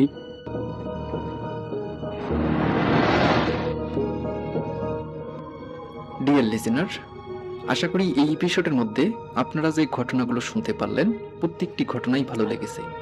প্রতিনিয়ত এই ধরনের বাছাই করা ভয়ানক ঘটনা শুনতে এই চ্যানেলটি অবশ্যই সাবস্ক্রাইব করে নেবেন, আপনারা যাতে খুব সহজেই বাছাই করা ভয়ানক ঘটনাগুলো শুনতে পারেন। এই কারণেই বিভিন্ন জায়গা থেকে এই ঘটনাগুলো খুঁজে বের করে প্রতিনিয়ত রাত 10টা বাজে পাবলিশ করা হয়। তবে আপনারা এই বাছাই করা ভয়ানক ঘটনাগুলো অনেক পছন্দ করে থাকেন, তাই আমি প্রতিনিয়ত বিভিন্ন জায়গা থেকে এই ভয়ানক ঘটনাগুলো বাছাই করে প্রতিনিয়ত রাত 10টা বাজে পাবলিশ করে থাকি। যারা এখনো এই চ্যানেলটি সাবস্ক্রাইব করেননি আমি তাদেরকে বলতেছি আপনারা প্রতিনিয়ত এই চ্যানেলে ঘটনা শুনতেই থাকুন, অবশ্যই আপনারা দেখতে পারবেন আমি সব থেকে বাছাই করা ভয়ানক ঘটনাগুলো এই চ্যানেলে পাবলিশ করে থাকি। আপনারা চাইলে এই চ্যানেলে ঘুরে আসতে পারেন, এই চ্যানেলে অসংখ্য এপিসোড পাবলিশ করা আছে যা শুধুমাত্র বাছাই করা ভয়ানক ঘটনা।